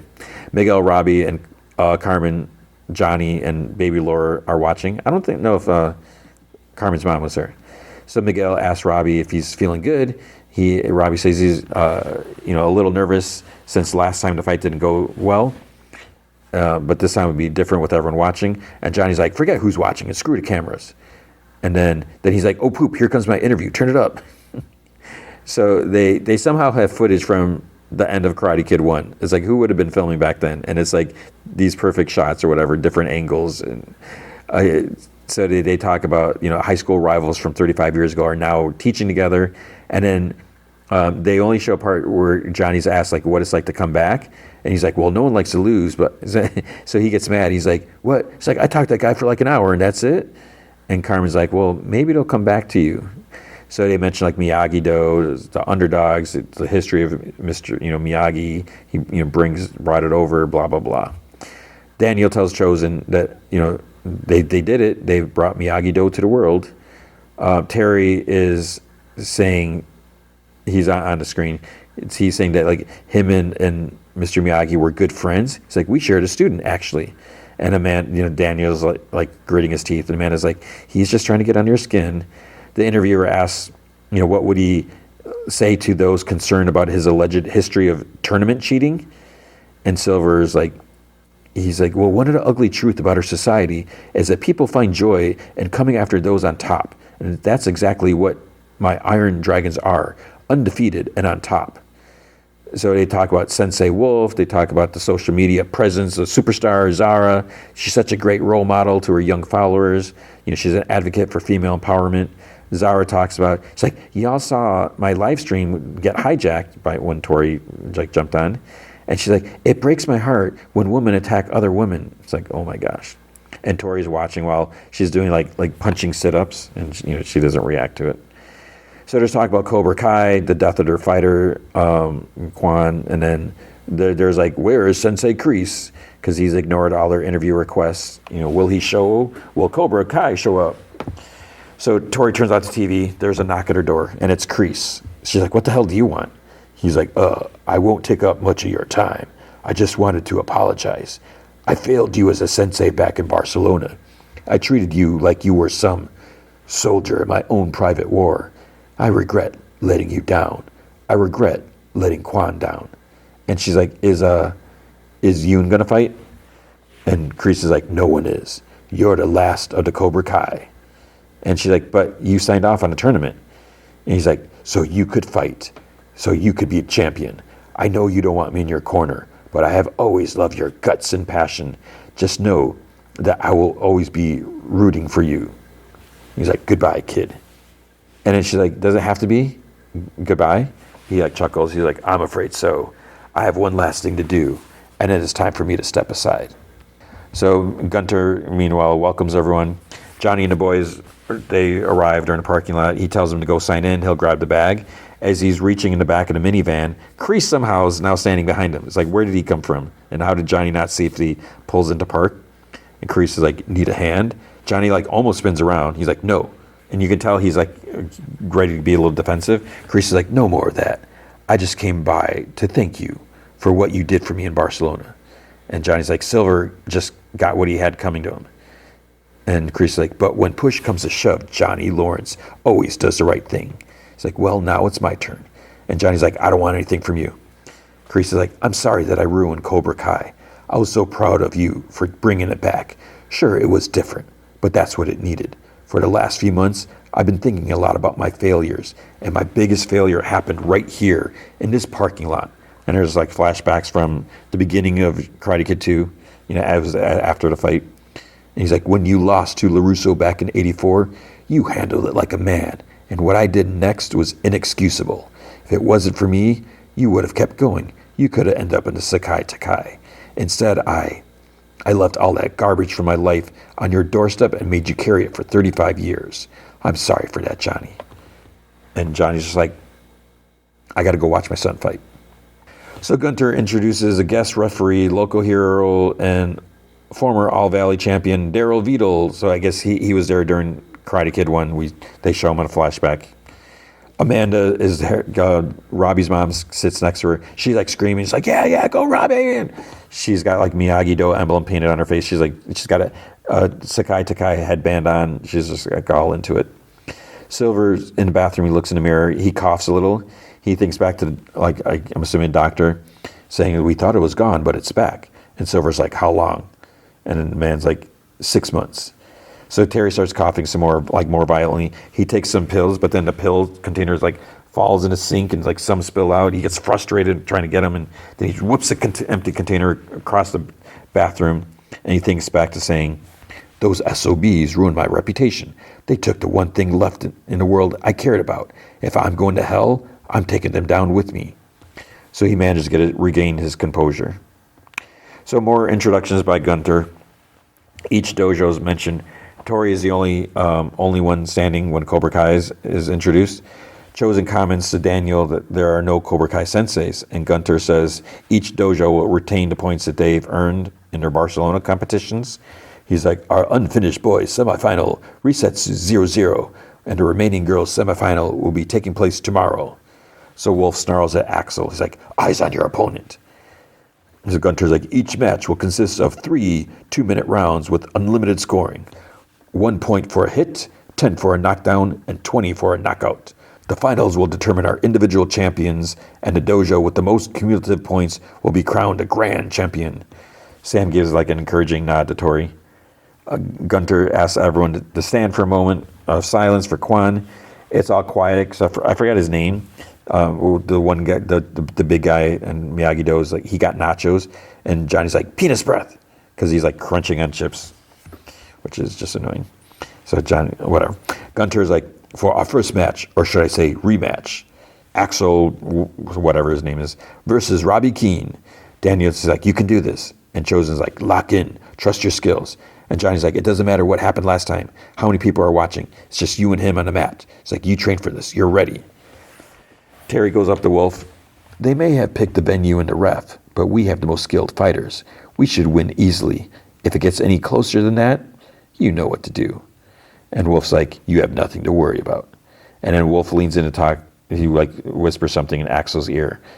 And then he's like, look at them. They're scared of you because of what you've done in Barcelona. And he's like, make him fear for his life. And Axel's like, yes, sensei. So they both walk onto the mat, Axel and Robbie. They bow, they get in their fighting stances, fight. So Axel kicks a couple times. Robbie, does a flip. He's thinking back to like the VR fighting, and he does like a spin kick to Axel's size. So Axel like looks back at Wolf, who's like just utterly disappointed. So Robbie scored a point. People are chanting, Robbie, and Axel just like snarls. Dimitri's like, yes, Hawk. He's like, what stance is that? And Robbie's kind of confused too because he's doing a different move. So he manages to score 2 points on Robbie. So it's like hit. Hawk comments, he's like, he's using moves that we've never seen before. So then point, and then another point for Axel. He does this like high kick, but no point because Robbie blocked it. He keeps going it. Robbie blocks another. Then he's like holding his wrist a bit. It's like, are you allowed to do that? He hits Robbie in the chest again, and then time's up. So it's 6-1 for Axel. Terry claps for Axel. Wolf just glares. He's like, why are you smiling? And then slaps him across the face. Maybe it wasn't quite that loud, but he just, and I was like, did anyone see that? He's like, you let yourself get hit. And he like this is another, he's like, do you want to get hit? And he's like, no, sensei. So Robbie tells his sensei, he's like, Axel's a machine. It's like he reprogrammed himself. Johnny's like, he adapted. Now you adapt. And Robbie's like, I don't know if I can. And Daniel's like, Robbie Keane not knowing how to adapt? That's a first. You've never had things easy, Robbie. It's like, you've been knocked down every which way more times than anyone I've ever known, but you've also gotten back up more times too. You stood up to Kreese, to Silver. Whenever you knew something was wrong, you stood up, even when you had to do it alone. You turned your rival, Miguel, into your best friend. You patched things up with your dad. No one has adapted more than you. So tell me, can you do it again? He just kind of like nods with a smirk. He bows and then heads back out. Johnny's like, damn good speech, LaRusso. And Daniel's like, yeah, let's just hope it's not too late. They face each other again. Robbie looks way more confident. He's like blocking and dodging. Then he gets an elbow to the nose. Point. Block. Robbie gets a point. Axel roars. So I think it's like 7-2 now. Axel gets another point. Robbie kicks. Axel grabs his leg. Then Robbie does like the spin kick while Axel's holding his leg. Just kicks him in the face. So he gets a point. So I think it's like 8-3. Axel roars again. Wolf and Silver like kind of like look down. Wolf like slugs Robbie in the face. Point. Robbie spins and elbows Axel to the face. Point. Axel grabs Robbie and then tries kneeing him a couple times. No point because he blocked it. Robbie does like this jump spin kick. Hits Axel in the gut. So point, I think it was like 9-4, maybe not quite. Axel does like he spins once, twice, and then kicks. I was like, how did Robbie not see that coming? It was like it was doing the weird ballet move or something. He gets hit in the ribs in his point, and then I guess it was 9-5 at this point. I thought it was 10-4, but it's 9-5. The punches, blocks on both sides. Axel hits Robbie again in the face. Point. It's 10-5. Block, twist, flip. Robbie gives a good kick to Axel's face. Point. He like screams out. I think it's like 10. No, it's 11-6 now. The horns blare. Robbie's like smirking Axel. So 11-6 in round 2. And Amanda's like screaming, "That's what I'm talking about!" And she's like, "Yeah!" She's just really getting into it. Daniel's like, "That's great. You got 5 points." And Robbie's like, "Yeah, so did he." And Johnny's like, "Yeah, so what?" He's like, "Now you see he's not a machine. He's human. But if you want to catch up, you have to get a knockdown." And Chosen's like, "Knock him on his ass." So Axel tells Wolf, he's like, "He adjusted. He's small but fast." And Wolf's like, "Don't make excuses. That was pathetic." So Axel, he feels bad. Terry's just like watching. Then he nods to Wolf. Wolf gets closer, whispers to Axel. And Axel's kind of shocked. He's like, "Are you sure?" And Wolf's like, "Do as I say and you'll win." Back on the mat, Robbie and Axel both yell. They move towards each other. They're both kicking and punching, blocking. Robbie kicks. Axel grabs, spins, pulls him down. Robbie falls, but then there's a sound like bones crunching. And Robbie screams, and his mom stands up. Johnny gets up. He's like, "Hey!" Robbie's like screaming in pain. And so Johnny goes out there. He's like, "It's my knee." They call a medic. Axel's just like kind of pacing, watching. Miguel steps forward. He's like, "Hey, you did that on purpose." And so Miguel's getting mad. Sam just kind of glares at him. Axel stands by Wolf. Gunter is telling the crowd to remain calm. Tori's like standing watching because obviously she's concerned. Daniel asks the refs, like, "Shouldn't that be a disqualification?" And he's like, "From what I saw, they both got tangled up. They both hit the mat." And he just kind of shrugs. And Danny's like, but then he's like, "So no points scored." Johnny looks up. Wolf is just like glaring at him. So "You're such a dork." Gunter says Robbie has 15 minutes to return to the mat. If he's unable to return, Axel will be awarded the win. So Terry's just like stands expressionless. Miguel glares at Axel. The medic, they're in the locker room. He's looking at Robbie's knee and he's like, "I'll let the judges know." He's like, "You did well out there." Tori and Robbie's mom are in the locker room with the three, with Chosen, Daniel, and Johnny.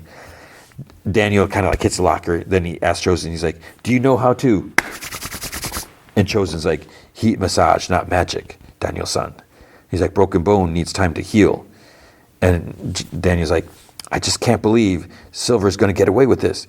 And Robbie's mom leans over. She's like, "Hey, you were awesome. I'm so proud of you." And he's like, "Thanks, Mom." He's like, do you guys mind if I have a minute to myself?" So they leave. Tori kind of sticks around. She's like, "That a-hole cheated. I'm going to murder him and his entire team." And Robbie's like, just worry about winning your fight. And she takes his hand. She's like, "I'm sorry, Robbie." So she leaves him alone. Then Johnny comes up, asks if he's going to be all right. And Robbie's eyes are teary now. He's like, "I could have won. It just sucks that the world will never know that. But I do. I did my best. I fought with honor. If that lands me in second place, there's worse places to be." And Johnny's like, "You're taking this better than I ever could." And Robbie's like, "I guess instead of focusing on the things that I lost, I want to focus on the things that I've won. Karate's given me all the best things in my life. I mean, it's giving me my friends, it's giving me my girlfriend, it's giving me my dad." And Johnny's like, "I'd say that makes you a winner in anybody's eyes, especially mine." So Johnny hugs him, and Robbie hugs back. And he's like, "I love you, man." And Robbie's like, "I love you too." And he's like, "I'm so proud of you." And Robbie's like, "Thanks." So Gunter's like, as Robbie cannot continue, Axel moves on to the finals. So Iron Dragons have 160 points, Cobra Kai 112, Furia de la Pantera has 109, Miyagi-Do 93. So Gunter's like, and if Cobra Kai does not name a replacement for Kwon Joi-sung, Axel will be named the boys' champion following the conclusion of tomorrow's girls' semifinal round. And at this point, I'm like, And I was right. Dimitri, he's like, I hate to be the bearer of math news, but the fight just threw us back, way back. Sam would have to score multiple knockdowns, and the Iron Dragons would have to stop scoring altogether. Hawk's like, that's not going to happen. They've been scoring nonstop. And he's like, Dimitri's like, we got to face the facts. We lost. Sam just walks away from them. So it's like, that's not a good thing to say. So later at home, she's like training, she's like kicking a dummy and doing stuff. Daniel comes in and she's like, oh, you're looking Jersey tough. And she says that she couldn't sleep. And he's like, oh, I know the feeling or something like that. She's like, it doesn't matter if I win tomorrow, Dad. There's no way I'm going to make up enough points to catch the Iron Dragons. And if I'm not fighting for Miyagi-Do, then what am I even fighting for? A few months ago, I thought it was for closure. In Barcelona, it became about fighting our enemies again. But now I'm supposed to fight Tori. She has so much more writing on this than I do. And I don't know. I guess having a hard time finding my focus. And Dan's like, I know that feeling too. It's like, for a while now, I've been pretty off balance. I thought restarting the tournament here would help us close the book on all this, the right way. But after what happened to Robbie, I just don't know. I wish I had the answers for you, kiddo, but I'm still searching for some of those myself. Then he goes outside and he's standing there and he says, maybe you know how to win this, Mr. Miyagi. Just tell me what to do. And there's like two of like those round circular sander things like on a deck. He's like, and then he's like, there's got to be a way. And then you hear Silver's voice, Danny, you're getting into that ring. And Kreese is like, it's open season on him and you. And then there's boy one, closed captions. So what's the matter? Mommy not here to dress you? Boy two's like, I'm talking to you, punk. And boy's one like, you couldn't leave well enough alone. God, you had to push it. Well, now you're going to pay. And boy three's like, get him a body bag. And boy one's like, yeah. And Silver's like, all right. And then someone in a skeleton costume jumps on his back, like in Karate Kid, the whatever costumes. So Daniel like gasps. More start climbing over the fence. And we hear Kreese's voice. We do not train to be merciful here. Mercy is for the weak. Here on the street, in the competition, a man confronts you, he is the enemy. And we hear Daniel like, the enemy deserves no mercy? And Kreese is like, right. So Daniel's surrounded. He's getting ready to fight all these skeleton people. They start getting whoosh, whoosh, like pulled back into smoke. Mr. Miyagi is there. It's like, wait, what? So Daniel's surprised. Miyagi starts taking out skeletons, like fighting them. Then Daniel and Miyagi are like standing back to back in fighting stance. And they're like fighting all stuff. Then the fight's over. So Miyagi touches his shoulder. Daniel-san, it's okay. And Daniel's like, why didn't you tell me you fought in the Sakai Takai, that you killed someone? And his voice cracks like, why did you leave me all alone without any answers? I've been fighting so hard, Mr. Miyagi, trying to do what you would do, but we can't win. We can't win. Daniel-san, that's the same place as always. Remember, Miyagi teach, win, lose, no matter. No need to fight anymore. But then it was a dream. So he wakes up. He goes downstairs. Sam's having tea, like in the dining room table. He's like, you're up early. You're like, ready for your big day? She gets up. He's got his back. He's making his coffee or whatever. And she's like, I have something I want to tell you, but I don't want you to be disappointed. He's like, you're not fighting today. And she slowly shakes her head. He's like, Samantha, I'm not disappointed. And she's like, but I told you, I'm giving up. He shakes his head.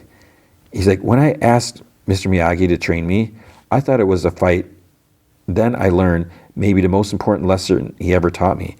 I was training so I wouldn't have to fight. You're not giving up.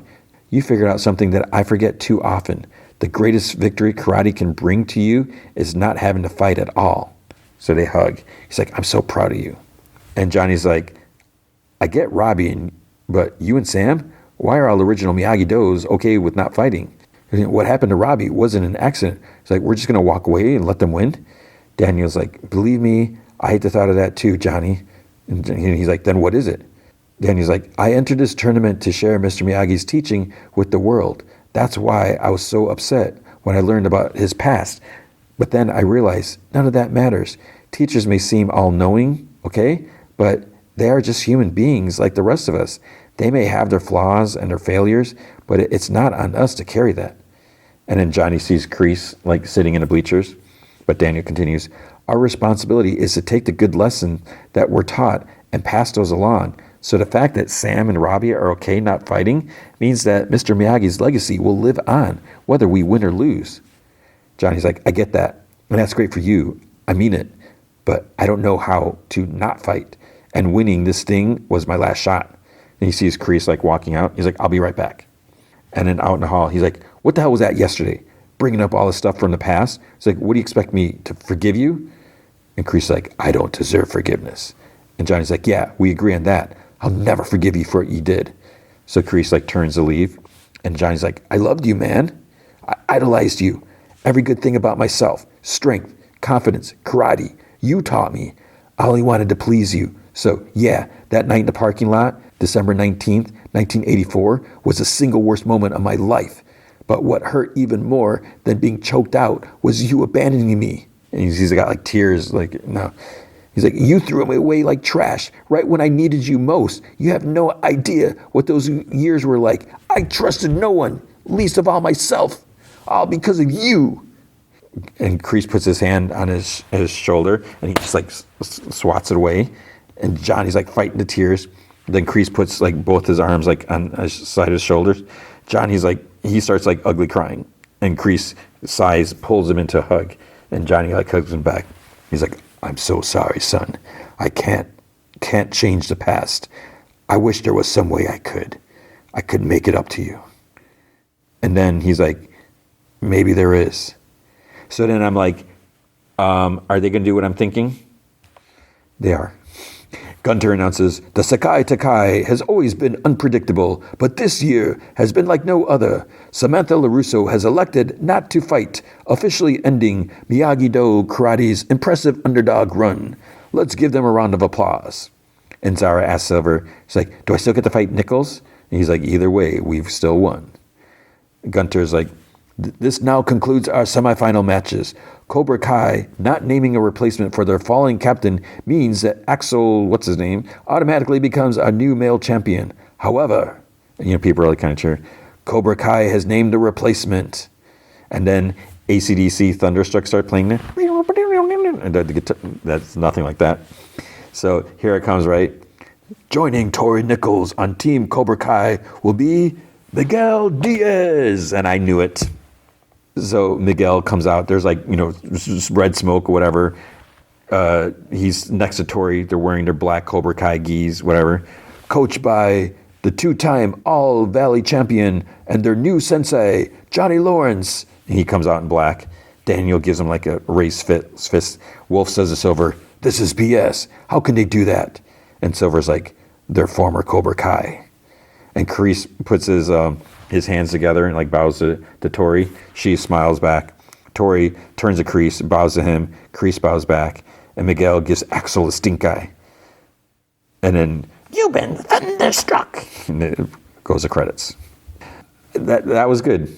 I like that. And because this is what I was thinking, with Miguel getting so mad. Because the whole time, I don't know who's a better fighter. I feel like Miguel's a better fighter than Robbie.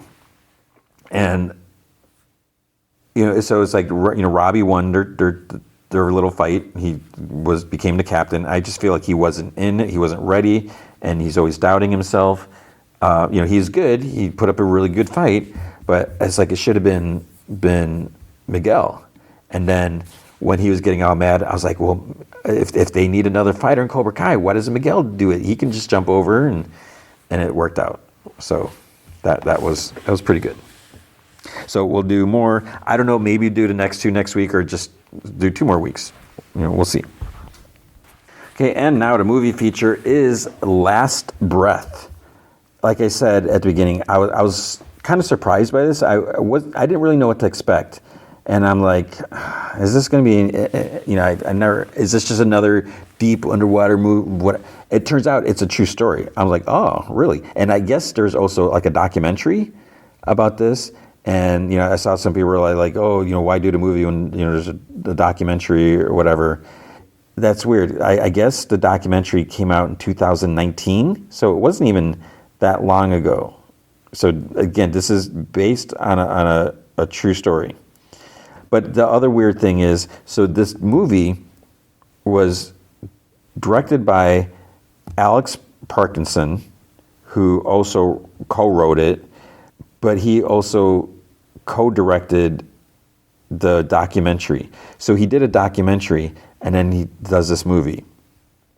But I saw some people were like, why do why do this movie when the documentary, covered it all or whatever? I don't know. The Rotten Tomato score So it started off, I think it was like at an 80, it was at an 80 something, 83 maybe for the critics. Then it dipped down to like 70 something, and then it went up a little bit. So it's at a 77 right now. That could change also. Audience score is at 89%. So I'm like, okay, what is the movie about? Let's go over that first. So it's based off a true story, and it has to deal with like what deep rig divers or whatever. There's all the pipelines, and it's off Aberdeen, off the coast of Scotland. So there's like all this miles of pipelines, and every once in a while they have to go and do maintenance or replace stuff and whatever. So they go out there, and they're going to go super deep. So they have to like do the decompression for like 3 days or whatever. And the way it works when they go there, so I thought they said it was like 1,000 feet down is where the pipes are, but their little thing that they're in goes down 300 feet, and then they have to just basically jump off to the bottom, which is like crazy. Now, if they're going down 300, I know the 300 feet that was right. I'm not sure about the 1,000 feet. I don't remember. But when I feel like I've mentioned this before, maybe when some other water movie like The Meg or whatever. But when we went to Hawaii one time, me and the family, and I think the submarine went down to like 107 feet or something like that. There's like a gauge on the wall. And I just remember I was wearing kind of like an orange shirt, and like color had changed. It was still light out, but my shirt looked like it was like blue or something. It was like, it's weird how just the color shifted. And that was only like 100 feet. And now they went down 300 feet. The whole thing, like you see the part where then it's just jumping into like nothingness. And like the one guy, the main guy, Chris, I think he has like a compass thing. It was like a little wonky. So they're going to go down there. So to set things up, this guy, Chris, he's a youngish dude. He has a fiance. They must have just purchased land off the coast. And it's like, I wonder what they paid for that. Because, there's kind of like a trailer on there now. And they have plans. They're going to be building a house there. So it's like, man, right off it's going to be a great view. But again, it's, far off. But it'd be worth it. And he's going to be this little excursion. He's done other dives before. He's gone with like Woody Harrelson. I think he did like 5 different dives and did some other stuff or whatever. But he's going to be gone for like 28 days, like total, with the decompression and all this stuff. And she's like, come back to me and everything like that. But also at the beginning, they show like kind of like the foreshadowing thing where you see like a body on its side, laying on top of something. So it's like, whose body is that? What does that mean? Did you just show us how it ended? So you have that whole mystery.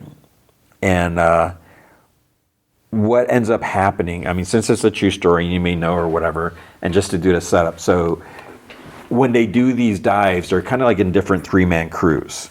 So Woody Harrelson, he's been, he's the veteran. He's been doing this, but it almost looks like they're gonna like make him retire.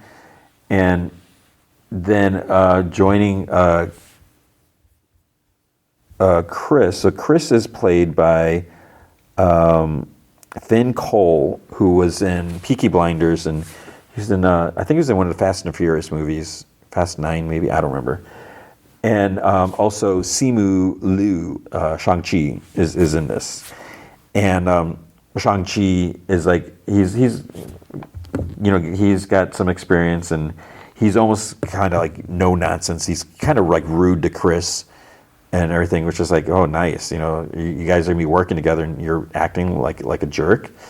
But they go down. So Shang-Chi, I'm just gonna call him Shang-Chi. Shang-Chi and the other guy, Chris, they go out while Woody Harrelson's like kind of feeding. They have like what they call them umbilical cords, like the oxygen, their lines and everything.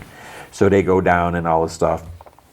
But the problem is the big, huge ocean line, or like the ship that they're on, there's a storm there, like right in the spot that they need to work on. It must not have been in the forecast or something like that. And then there's something wrong with the engines, and then the ship starts like drifting and doing all this stuff. So they're like, okay, what are we going to do?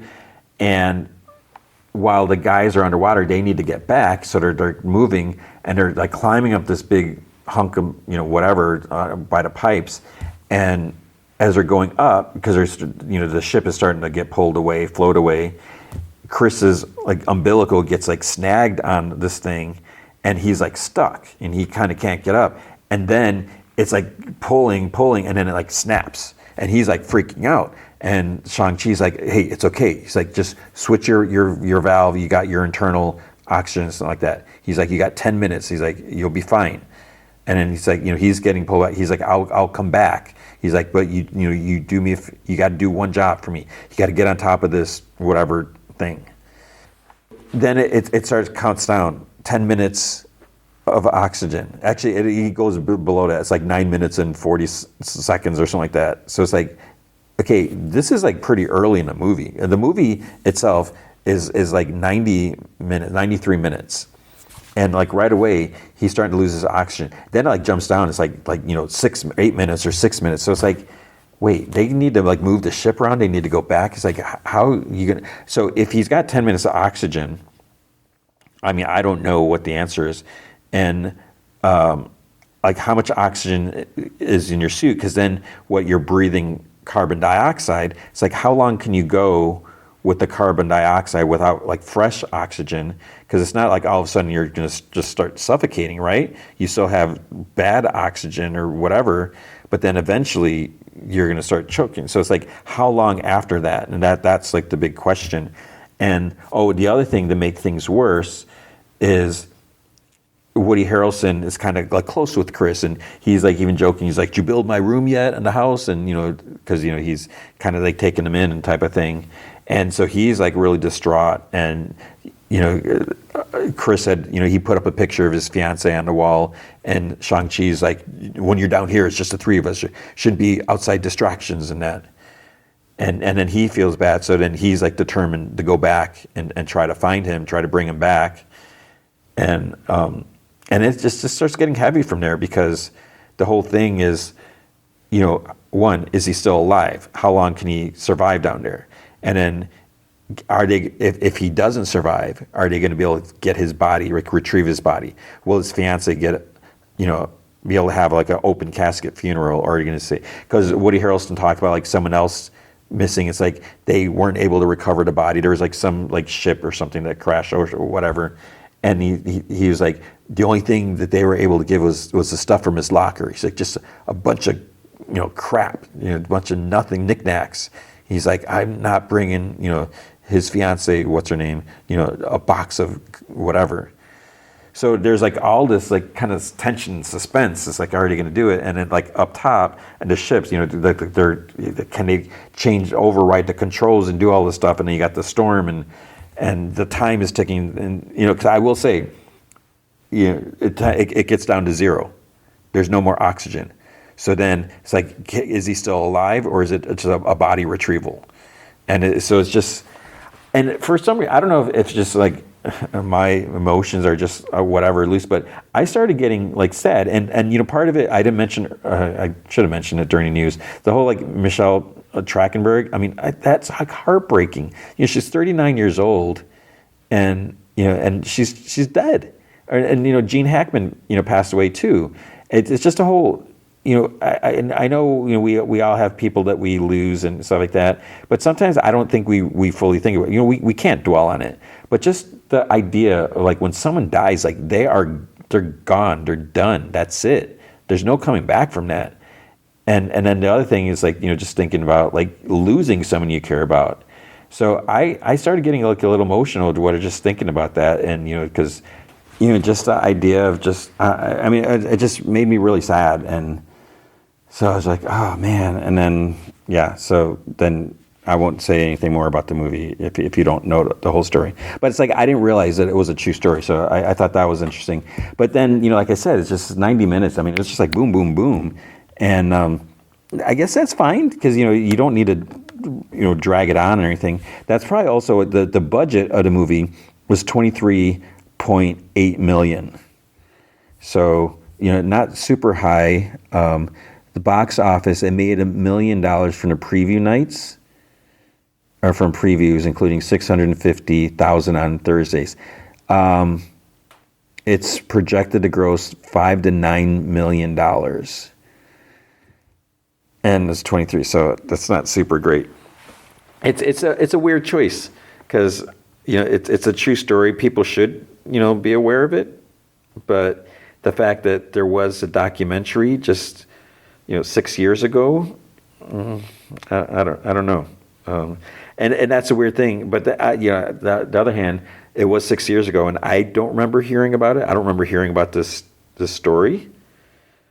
So I don't know. But it was a good movie, and I think they did a good job, and just the filming of it all, and that's why the 23 million seems light, but it was short, and there was a lot of scenes like in the little sub whatever room and in dark water, so whether they had to CG it or actually use a tank, it probably wasn't that bad, that expensive. So I don't know. So they did a good job with it, so I think that's about it. There's not much more to say. I'm not going to go through reviews and stuff like that, but I think it's interesting to see, like it's freaky and it's scary and it's suspenseful, but I feel like it's worth seeing, even though it doesn't sound like that. And I won't say how it ended. Is there any hope? Maybe. We should always have hope, but there's a lot of odds against them. So yeah, it's definitely worth seeing, and seeing it on the big screen, the sound. I think it's worth it. So keep that in mind. Go to matinee or anything, but you should definitely check that out. And I thank you for checking out this podcast once again. So I hope you enjoyed that. But that is going to be it for this week. So big thanks to Andrew Loken. He is a big supporter of the show. You can be a supporter by going to patreon.com/gmanfromheck. Any amount you can commit to will be awesome. If you commit at the Rick Jones tier or higher, you get access to the secret podcast from Heck, which is an additional 30 minutes of podcast entertainment every single week. Last week I did an Off of Mind about secrets in comic books and how long should they be before people get bored of them and maybe get too much anticipation and then get let down. I've been doing Amazing Spider-Man. I don't know what I'm going to do this week, if I'm going to go back to Fantastic Four. I was just thinking, it's like, maybe I can go back to What If. We'll see. I don't know. And then, I'll do another Off of Mind at some point. Also open to suggestions.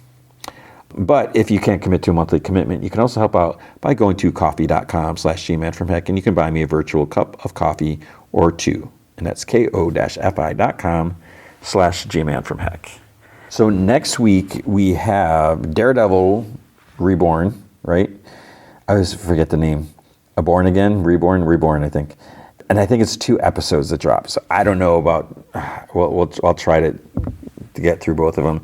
But then if I do 2 episodes of Daredevil, I don't know if I'm going to do 2 episodes of Cobra Kai, which, whatever, we'll see. There's no more Spider-Man, so, prime targets, Severance. I don't know about Harley Quinn, maybe. And the movie feature is going to be Mickey 17. So Robert Pattinson's. I'm looking forward to that. You got a great director, you got a great actor, and it seems like a weird concept if you've seen the trailer. So I'm looking forward to that.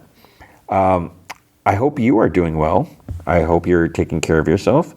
I hope you're finding time to do fun things. I hope you are avoiding, water tankers, whatever. And I hope you remember, be good to each other.